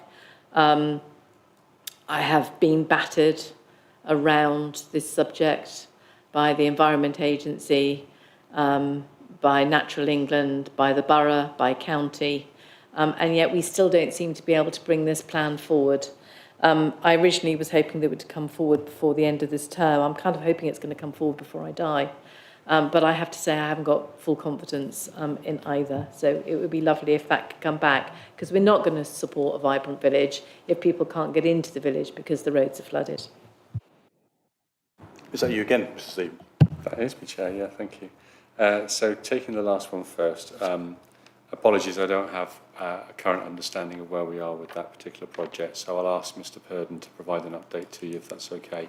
And I know that's not the answer that you want, but that's the best I can provide this evening. In relation to the recycling data, yes, of course, we'll ask JWS, Joint Waste Solutions, to provide that to you and the rest of the committee. It's not just in relation to garden waste, is what I would say. Whilst I'll provide the data, and clearly we're more than comfortable to do that, one of the challenges we're finding is actually the dry mixed recycling, the DMR, is reducing, as is the food waste recyclate, and that's the real challenge. Probably a more meaningful indicator for us to use in the future is the residual waste, the remaining waste that goes in the black bin, because that's a more thorough indicator. It might very well be that trends are changing and people aren't purchasing as much recyclable materials and therefore not recycling it. The residual waste is a more useful indicator for us. If I can just come back on that, I have to say I think at the point that we're going out to retender, to reduce the level that we're wanting to recycle would seem to me, although possibly making it more economically attractive for other suppliers to come forward, it's disappointing because I'm assuming it is that figure that will go into our tender documentation. I just think it would be good to note that it does show, to support comments that have been made by my colleagues, a certain lack of ambition. I can see, councillors. I'm going to ask a few questions. I've got really short questions, which I'll throw in. Actually, just about the waste one, I was with a supplier today, and we were somehow, and they supplied cardboard, and somehow we got onto waste. And one of the frustrating things as a resident is, use pizza boxes as an example, because we don't use them a lot, but it's a massive amount of cardboard, but it can't be recycled because it's got food waste on it. Speaking to this particular supplier, they say, oh, well, they've been told that don't worry about that because it's washed before it goes to. Now, I know you're an expert on this. Is that actually the case, that these things get washed? Because there's a lot of stuff that we could recycle that we can't recycle. There's grease and stuff. It's greasy. Thank you, Chair. I'm by no means an expert on waste. I don't know. I believe Mr. Chennai does want to come in to pick up on one of the questions, if that could be permitted. There is a challenge around recycler and contamination of recyclate because people aren't washing out recyclable containers and pizza boxes. Yes, logically there shouldn't be any food left on them, but the chair is correct. Grease and other elements adhered to it do mean it would be rejected from recyclate. So yes, it can be washed, but it adds complexity, and for the most part, it's rejected. Was a throwaway. Mr. Chenier. Thank you, Chair. Just a question, just clarification to Councillor Wheeler's question in regards to the flooding projects in Chobham. I have seen a worked up a project now, and that was prior to the Christmas break, and we were looking at plans of how we were going to bring the project forward. So if you leave that with me, Councillor Wheeler, I can provide a written update, and I'll speak to Mr. Purden again tomorrow about the project, but we are moving forward on that. Thank you. It may just be before the end of term then, rather than before my demise. Hang in there, Victoria. Okay, so my very short questions. Page 147. What is the update on Lawrence Lodge? I mean, it wouldn't be a meeting with me not asking an update on Lawrence Lodge. Page 151. Number in temporary accommodation. Why are we removing a target? It just says for monitoring. And 161.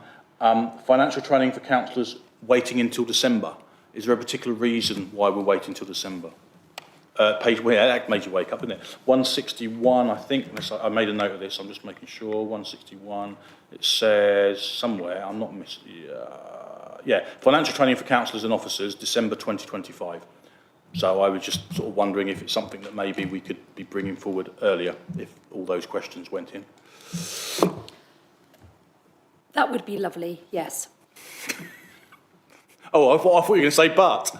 I'm sure there is a but. No, I mean, in all seriousness, financial training for councillors and officers is really important and will add a lot of value and allow people across all committees to feel like they can ask the right questions in the right way and not feel like they're being stupid. So I do think, and public sector finance is just weird, right? So I think, as I've proved this evening already. so I do think would be really valuable. The only reasons I'm sure we'll do it before December. It's not currently scheduled, so it'd be difficult to put another date in. We also need to prioritise the amount of work and the day-to-day activity of the finance team, and make sure that we have sufficient funding available to do it, right? So it will happen. I'm confident it will probably happen before the December 2025, but it seems a sensible date to put in as a target. Okay, thank you. And my other two, is that going to be you, Mr. Stevens? I can certainly provide an update on, well, a vague update on Lawrence Lodge, Chair, if you like. Our most recent conversations with Accent around Lawrence Lodge, you'll be aware that there was a suggestion that it would close for new occupants from the end of this financial year. That is no longer the case. When we met with Accent in the autumn, they suggested there was at least another 2 years of occupancy there.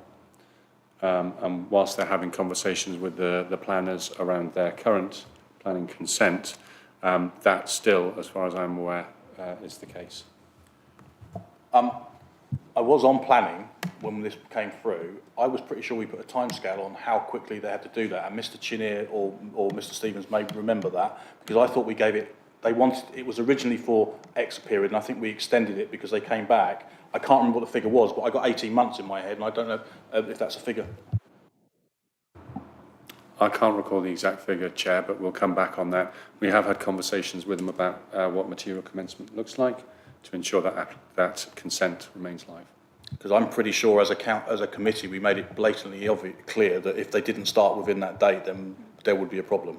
So it would be really interesting to, I mean, I know it's a planning committee rather than this committee, but as it's on the plan, it would be helpful to get an update. Thank you.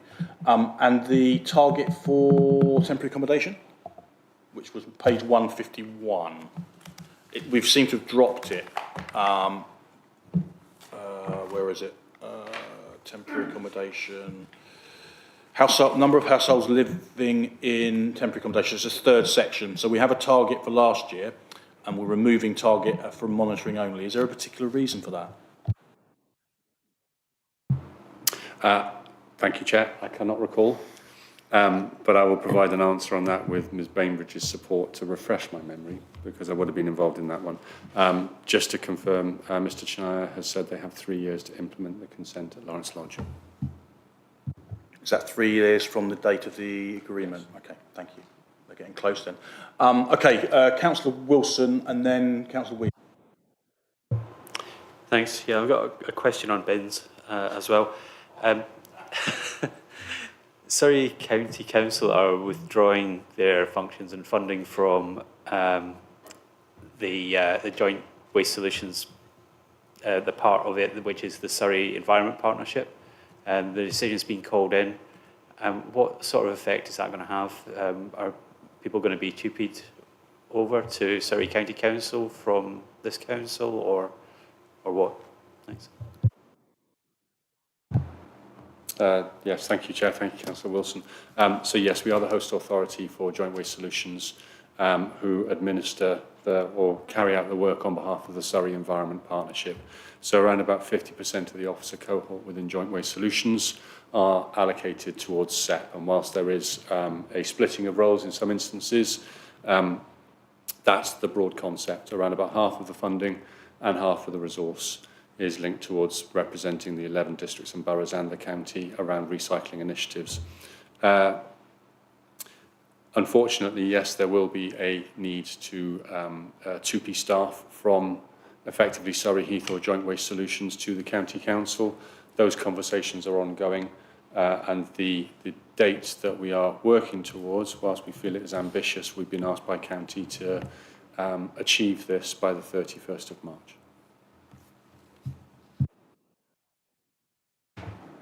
Councillor Wheeler, then Councillor Nomal Kang, then Councillor O'Mahony. I knew I'd missed one in my notes, and I should imagine that Mr. Chinny was thinking, phew, she's gone past those pages. Enforcement. We have a target to visit somebody or take an action. However, we have no target to report on it, decide on it, or action it. So, and looking, I have checked the local enforcement plan to see if there was anything hidden within there. We have guidance depending on the type of enforcement, but actually, although it's great that we're managing to get out to visit people very, very quickly, the target to my mind should be on when the initial report would come back to say what we're going to do. Are we going to take no formal action? Are we going to ask them to apply? You know, all of those things are actually specified. Because visiting is all well and good, but actually it doesn't give any kind of indication of what's happening with it whatsoever. Gavin, is that you? If I can take this, and then I'll, Gavin might correct me if I'm... Oh, in which case, Mr. Chennai, yes, of course. Over to you, Mr. Chennai. Thank you, Councillor Wheeler. Thank you, Chair. I think the problem is with with planning enforcement, as you know, Councillor Wheeler, is that breaches take quite a long time to investigate in terms of the process. So, in terms of providing a clear timeline and time frame, it would be quite difficult to actually do that. So that's the reason why we haven't specified that in the annual plan.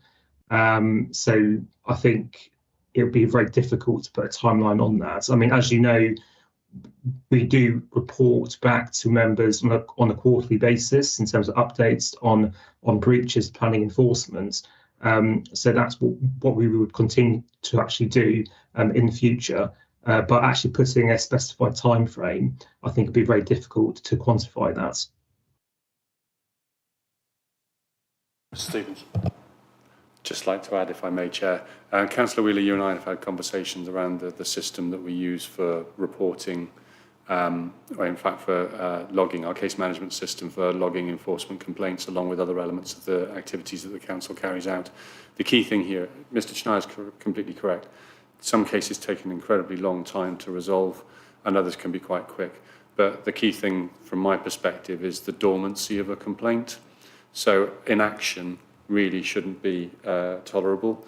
So the way that we want to configure the enterprise system, which I know you're aware of, is to ensure that where there is an activity on a case, the officers are prompted to do something. And that might very well just be record an action, they reviewed it, and there's nothing they can actually do at this current point in time because they're waiting for further information. But it's really important that we configure that. Now, that might not translate into a performance indicator, but that's something that we want to put in the back office system to ensure that we are dealing with cases as effectively as we possibly can. I'll just come back very briefly on that. We do know that a large number of enforcement cases that come forward to us are very quickly decided upon and no further action is actually needed. And maybe what we could do is have a KPI where the decision is no further action will be taken, which is obviously people are going to say, I think that's an enforcement issue, and it isn't.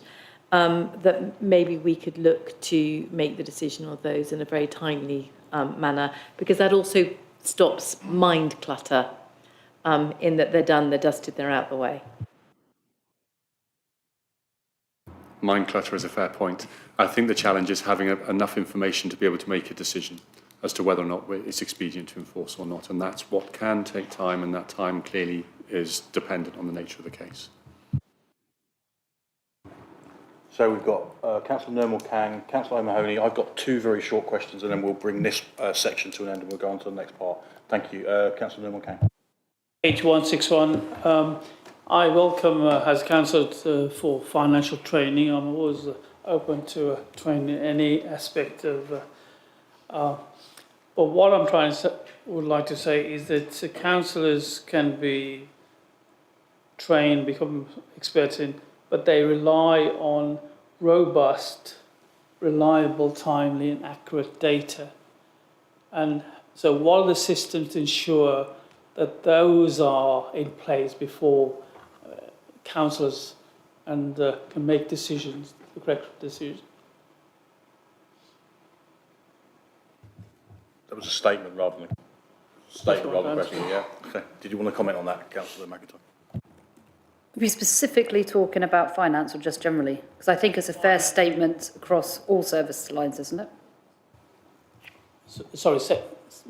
I think timely and accurate data, whether it's performance or financial or impact on residents, should be relevant across all service lines. Yes, I agree. But specifically on the finance, there's been a huge amount of work, and unfortunately Christmas and New Year was basically ruined for the finance team, having to get papers out for the 3rd of January to ensure that we did have timely and accurate data for all of these reports and previous ones for the executive.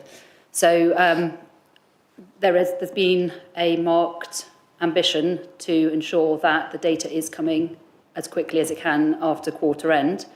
CMT obviously gets monthly data so that they can manage that, which I also believe is produced as timely as it can be. But the thing with finance processes, as with any process, you have to get to the end of the month to fully understand the impact and then work through all the reconciling items that may or may not fit in, may not make sense, and close down the books and everything else. So it can't be done on day one. I'm sure with the advent of more and more AI and more tools, there'll be more and more that can be done quicker and quicker. But as it stands today, you need a decent amount of human interaction and understanding to be able to look at the numbers and then to actually understand them. Councillor O'Mahony. Thank you, Chair. I'd like to go to the very first target on the draft annual plan, which is the rollout of the EV chargers. My question is there longevity that the chargers that have been put out by SCC and Curbside are rated at 7.2 kilowatt hours. So for an average EV car, it's going to take 7-8 hours to charge up. And these being placed on in public streets, in areas that already have restricted parking. And now we're going to be rolling it out to other areas. Can you just explain to me, is there any upgrade path on those units, or are they just going to stay exactly as they are? Because it just seems that parking space is gone for a day if someone puts their car there. Mr. Stevens. Thank you, Chair. Thank you, Councillor O'Mahony. Okay, so in relation to the theatre building, clearly that is an office block that we own and we lease out to various tenants. The need to put EV in that particular facility is being driven by the tenants themselves because they see it as an added benefit and therefore it's more attractive for us to be able to lease those spaces. So they will be 7 kilowatt chargers because ultimately the people that will be relying on those will be there for the working day. So there's not a need for them to fast charge and clearly then we wouldn't have issues around them blocking chargers if they were still continuing with their work once their vehicle was fully charged. In relation to Knoll Road Car Park and Main Square, again, we wouldn't want super fast chargers there because we'd like to increase the dwell time within the town centre, not necessarily reduce it by people having to rush back to their vehicles. And we are reliant on the network operator to provide a supply of sufficient capacity for whatever charges we choose to put in. The short answer, in truth, is we will be dictated by the market, as we were with the charges that would have put into the other car parks that we own. We will rely on the technical experts to tell us what the market needs at this current point in time, and hopefully with some foresight to the future. Thank you. Right, I've got two very quick questions. Page 161. How many residents have already signed up to the newsletter? And I'm not expecting you to know that one off the top of your head. So come back to me with that one. Because I think it's interesting, because I know we're pushing it. I know every time I go into our website, it comes up and says, will you sign up? And I already have. And 162, let me just find the point on 162, Wi-Fi. capital bid implementation, replacing legacy Wi-Fi system in Surrey Heath House to continue to provide secure and reliable system. I know we're talking about it at property working group about obviously trying to sell this building. I know we're also talking about moving, and I know all those things are up in the air, but does it make sense to be doing that for here if there is a potential chance that we could be doing any of the things above? I was going to look to Ms Kipping to come in on these, but I will do it because she's helpful. Oh, there we are then. Yes, let's go to Sally. Yeah, I'm very happy to take this. So the Mariaki Wi-Fi replacement is something that we really need to do to stay compliant with our PSN cybersecurity certification. It isn't really. It is something we must do, even though we know that our life limit in Surrey Heath House is, is relatively short term. It is something that, as I understand from my ICT colleagues, we must do to stay compliant with our cyber risk security. Do we have an indication of how much that would actually cost? Now we do. I will need to dig it out, but I can share that with the committee.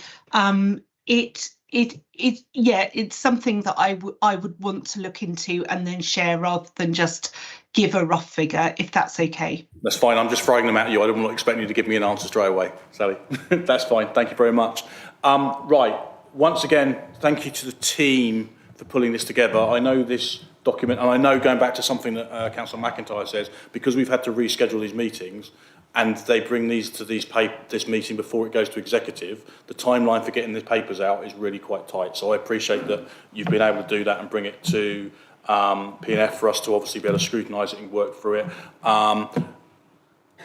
Ms Bainbridge, I think I've been told from two sides of me that you would be interested in moving the transformation paper in the working group. And I know that's not what we're talking about here, but I was saying that because I know you're not necessarily going to hang on after this. So if you're not, that's something we're happy to discuss, and I'm happy that we can move it forward. We will have a discussion in the chamber, but I don't have a problem with that.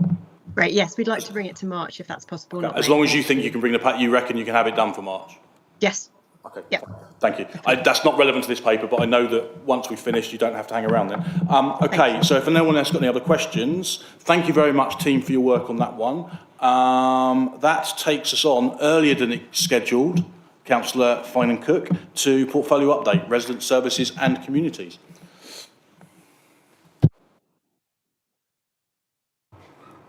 Sorry, slight microphone issue. Thank you. So, sorry, just bear with me a moment. I thought we were having a break, Councillor Garrett. Okay, he's not listening to me, so I'll just carry on. It's okay. Good evening, councillors, officers, and any members of the public who may be watching this evening.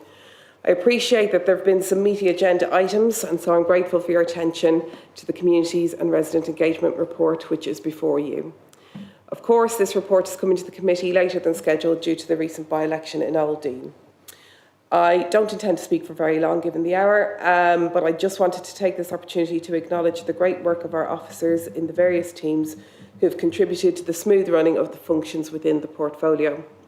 They're all incredibly dedicated and passionate about their work, which for many is working with and supporting the most vulnerable in our borough, as well as our staff teams. As we've heard this evening, our financial situation is incredibly difficult, and this adds additional challenge to the work of our officers.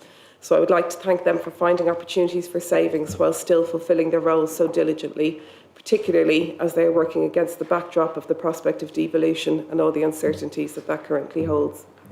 I'm sure I speak for all of us here this evening as I extend my sincerest thanks to them all.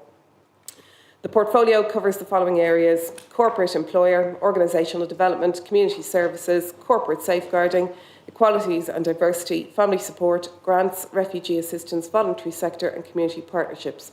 So it is a wide-reaching portfolio. The report lays out the activity within each aspect of the portfolio, and I hope it has been clear and easy for you to follow.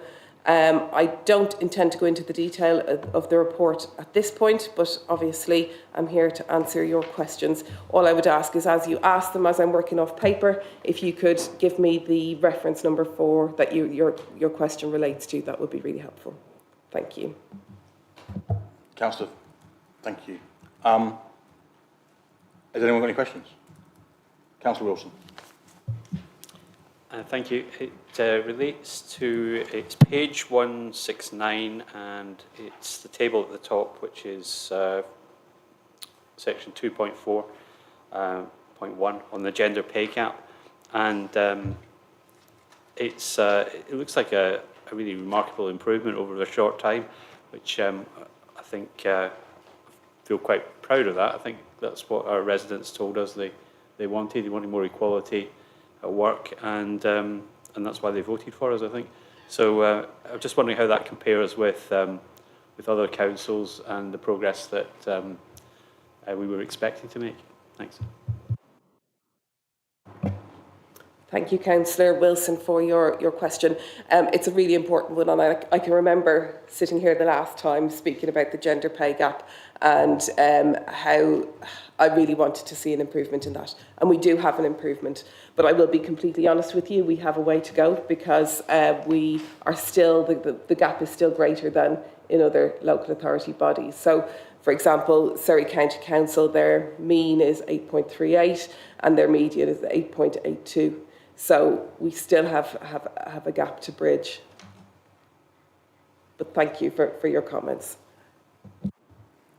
Thank you. I've actually got a couple, and there was no immediate hand up. I'll ask mine. And I asked this during the chair's briefing, and I just wanted to clarify on it. So, page 168, 2.3. I know we did. Me and Ms. Kipling discussed this one. The policies of the period of this paper, we've completed 17.65 policies, which sounds like there's a hell of a lot of policies, which I know there are. It seems like a very small amount to have been covered in that large period of time, and there's another, obviously, through the same period, we're going to have to cover for more policies. Is it achievable to do all of this? Because there's obviously a lot of policies and a very small percentage. Now, I know myself and Ms. Kipling discussed it, but I can't remember what the outcome of that was. Thank you, Councillor Garrett. I will hand over to Mrs. Kipping. She has her hand up. But what I would say, there is a very clear plan in place of how we do this and when we do it. But I will ask Mrs. Kipping to give you the technical answer. Thank you. I know we discussed it. I can't remember what you said. I apologise. No, it's you were really right to pick up on it, because the question when we spoke at the chair's briefing, Councillor Garrett, was that the percentage in the report was originally incorrect, and it looked as though we had hundreds and hundreds of policies, because I think the percentage was too small. And I did review that, and you were absolutely right. We do have, just for your own information, approximately 50 HR policies. Some of them aren't strictly HR, some of them relate to IT, but they sort of fall under the HR umbrella, if you like. So they certainly fall under the sort of term of employer policy. So we have about 50 of those, and you can see that over this period, which is less than a year, this particular period, we've reviewed just under 20% of them. We do aim to review policies on a rolling 3-year period, and as you rightly point out, that's a bit tight, isn't it? And we do a lot of policy work, and we also review policies when they become legally compliant. One of the new things we've just done with policies and policy reviews is that the new HR manager, Lisa Dixon, has put together a policy review programme that can be put in front of the employment committee, so they can see what we've reviewed in the last year, what we've reviewed in the year before, and what's sort of older than that. And by doing that, we're hoping to bring greater visibility on the policy review to councillors, and the employment committee then have much better oversight of policies and the policy reviews. One thing I might just add is that policy work is going to be something that we really carefully look at in the future, because obviously if we know that we're going to be merged with other councils in the local government reorganisation in the next 2 or 3 years, there's not a great deal of point putting loads of effort into a policy that doesn't have a statutory change and isn't causing any problems. So that is something we're going to have to think very carefully about, and obviously talk to councillors, the employment committee and the head of paid service around exactly what we do with policies in the intervening period, because what we'll want to do is harmonise policies with whoever our partners are likely to be. I hope that is a full answer to that question. It totally answers my question. Thank you very much. Councillor Numel-Kang, then Councillor Wilson. Page 177, the family support programme, obviously contract is due to end on the 31st of March 2025. And that's quite a major impact on local vulnerable sort of families. How is, what's the real impact? I mean, are they sort of members who are going to lose their jobs, or what is the main impact of that, and how's it been what's the replacement? How are these families being helped? Can I just add something to that as well? Because I was going to ask a question about this, so he beat me to it. So I will add my bit on as well. Firstly, I can see Emily's on the call. Obviously, I worked with Emily as well, so I know that the work the team does is really important. I happened to be in Bernardo's on the Old Dean in the youth centre last week, and I was speaking to the team there, and their numbers have gone through the roof in recent months since obviously we've paused it because we can't do any more. So Bernardo's have been doing it, and they've been taking on a lot more work, and it's a lot of serious work. I know there's nothing we can do about it. I know we've talked in the chamber a number of times about our concerns over it. Echo my concerns now, but it's a real concern that we are losing what is an absolutely brilliant service. This may not sound well coming from me, but if county can't replace us cutting the lawns and the edges and do that properly, I'm really concerned how they're going to replace the services that are people and families that are very, very vulnerable. It is a concern of mine. I know it's a concern we've discussed in the chamber, but I just want to echo the comments that Councillor Kang had said. Thank you, Councillor Garrett, and thank you, Councillor Kang. You know, the loss of the family support service is no doubt going to have an impact on very vulnerable people in Surrey Heath. And I can say that as a councillor and who works with children and young people and has supported many families over the years. And I have seen the benefit that service has brought to families who really, really need it. So it is hugely concerning. I had an update today from Ms Burrow with regard to the families who are being supported by the Family Support Service at the moment. It is hoped that those families currently being supported will have reached successful outcomes by the 31st of March. And I sensed an air of confidence about that. So that is excellent news.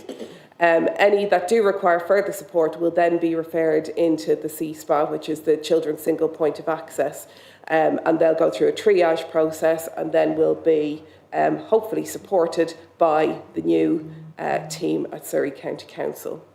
It is very concerning, and it is concerning to hear that Bernardo's have had an increase in referrals, but concerning but perhaps not surprising. Discussions are ongoing, as you know, with Surrey County Council, and Mrs Kipping is very involved in that, as is Mr Stevens, and they are working very hard to make sure that the transition is as smooth as possible. In terms of our staff, you asked about our staff. Some have been redeployed, and I'm very glad that we've been able to do that, and we can continue to benefit from their considerable experience. However, others will be made redundant, which is very unfortunate. What I would just like to do now, if you'll indulge me for a moment, Councillor Garrett, and I think that you will, having been in this position before, I think you'll echo these sentiments. I'll be the last portfolio holder to sit here in front of this committee and report on FSP.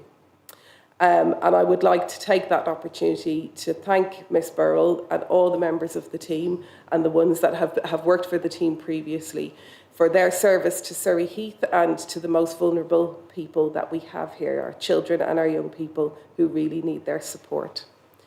And since I became portfolio holder, nearly 2 years ago now, and I'm sure it was the case previously, Councillor Garrett, you can correct me if I'm wrong, that every single set of KPIs that I have seen for that team have been extraordinary. They have exceeded their targets by far, by up to a third in most cases, hitting percentages in the 90s and mostly towards 100%. And you'll have seen some in this evening's report. And I think that that is an absolutely extraordinary achievement. And families, when they come to family support, are in crisis. There is no getting away from that. They need help and they are really, really desperate in lots of cases. And if you see the KPIs that are there, you know, the first one there, families to be contacted within 5 working days of allocation, to have that met to the extent that it is, I cannot begin to describe to the people in this chamber and anybody who's watching how important that is and the difference that makes to families who are really, really in need. And I just want to congratulate the team and Emily and everybody who's worked for the team previously on the work that they have done. And I'm personally very, very sad to see this go from Surrey Heath. And I can only hope that Surrey County Council take their responsibilities to our people very seriously. Thank you, and I will echo everything you said there. In fact, at the chair's briefing, I wanted them to put the numbers in. We only had percentages in, and I think it's key to look at the numbers because the team have helped 327 families in the last year, which is up by about 30 plus from the previous year. So that's 327 families that this team have supported, and like yourself, within my ward, there are a lot of those families that they are supporting. So yeah, I totally echo every single thing you say, and I wish them all the best in whatever they end up doing afterwards. Right, sorry. Has anyone else got any other questions? Councillor Wilson. Yeah, I'd just like to add my echoing of that sentiment as well. In my ward, I've had first-hand knowledge and testimony from people who have been helped by the family support programme, and it's just really regrettable that we're losing that now. But I wanted to ask a question on page 174, and it's point 4.22 onwards about the Windle Valley Day Centre. And it's great that it is improving and being used more. And I was just wondering if there are any more uses that it could be used for to help the community and to serve people. I saw an advert for a new, I think it's like a fitness program to help people aged 65 and over stay kind of supple and fit. And that sounds like a great use for the Windle Valley Day Centre. Is there anything else it could be used for? Thank you, Councillor Wilson, and thank you for highlighting the new activity at the day centre. Yes, what you're referring to is the strength and movement classes for over 65s, which has been delivered with funding that we gave to Shaw's. So I'm very, very glad to see that those classes are starting next week. Our community development manager is absolutely wonderful at connecting organisations to resources that they need. And I know that it is on her agenda to continue to seek opportunities for the people who access the day centre to be able to have experiences like that. So yes, I'm sure there are, and I'll continue to discuss that with the team. Thank you. Thank you. I've got another question. It relates to 170 2.9. A people risk meeting. I know, again, I discussed this with Ms. Kipping when we had our chair's briefing. What I didn't ask at the time was, has it highlighted any specific issues that are of concern? Well, it's a tricky one, isn't it? I mean, I mean, I will comment, and then I'll pass over to Mrs. Kipping, who may want to say something further. It's a very difficult time for our staff. It's very, very difficult. If you think we've just discussed family support, we've been talking about our transformation agenda, we've been talking about our financial situation, we've been talking about devolution. It is very, very difficult. The role of that meeting is going to be critical in the next 18 to 24 months. So I think it's probably safe to say that all of those themes are coming up. But I don't know, Mr. Stevens or Mrs. Kipping, if you would like to add. Yes, Miss Kipping. Yes, I'd just like to give a little bit of context around those meetings and why they came into fruition in the first place. So you'll know that there is a sort of chain of people who look after the staff. Obviously, there's the HR team and the HR manager. There's myself, there's Mr. Stevens as head of paid service, and of course the portfolio holder. And we all look at people in very slightly different ways, but part of our sort of key performance as a team that look after people is that we are aware of not just the sort of well-being aspects of people management, that's very important, and cultural aspects and performance aspects, but we also look at the sort of legislative side of people. Obviously, employment is a whole area of law. And if an employee feels that we as an employer have made any mistakes in terms of meeting our obligations under, say, health and safety law or quality law or what have you, then they can, rightly take action against us. So part of our jobs is to look at that sort of legislative side of things, as well as all the other stuff that we do.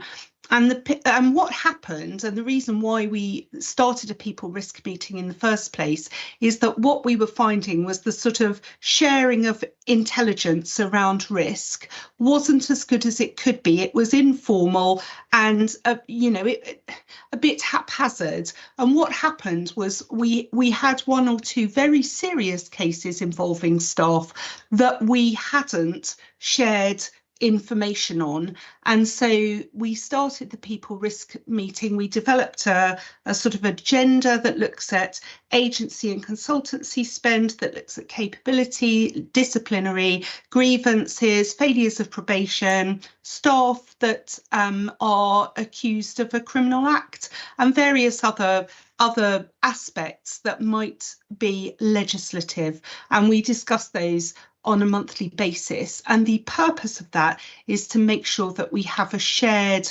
understanding of what the plan is around both supporting that member of staff and then protecting the organisation from risk. And that's a really important part of my job. It's an important part of the head of paid service job and the HR manager's job. And of course, it's essential that the portfolio holder can trust us to do that, so that they can look at the more sort of strategic aspects of people management. So that, I hope that gives a bit of context around why that meeting exists.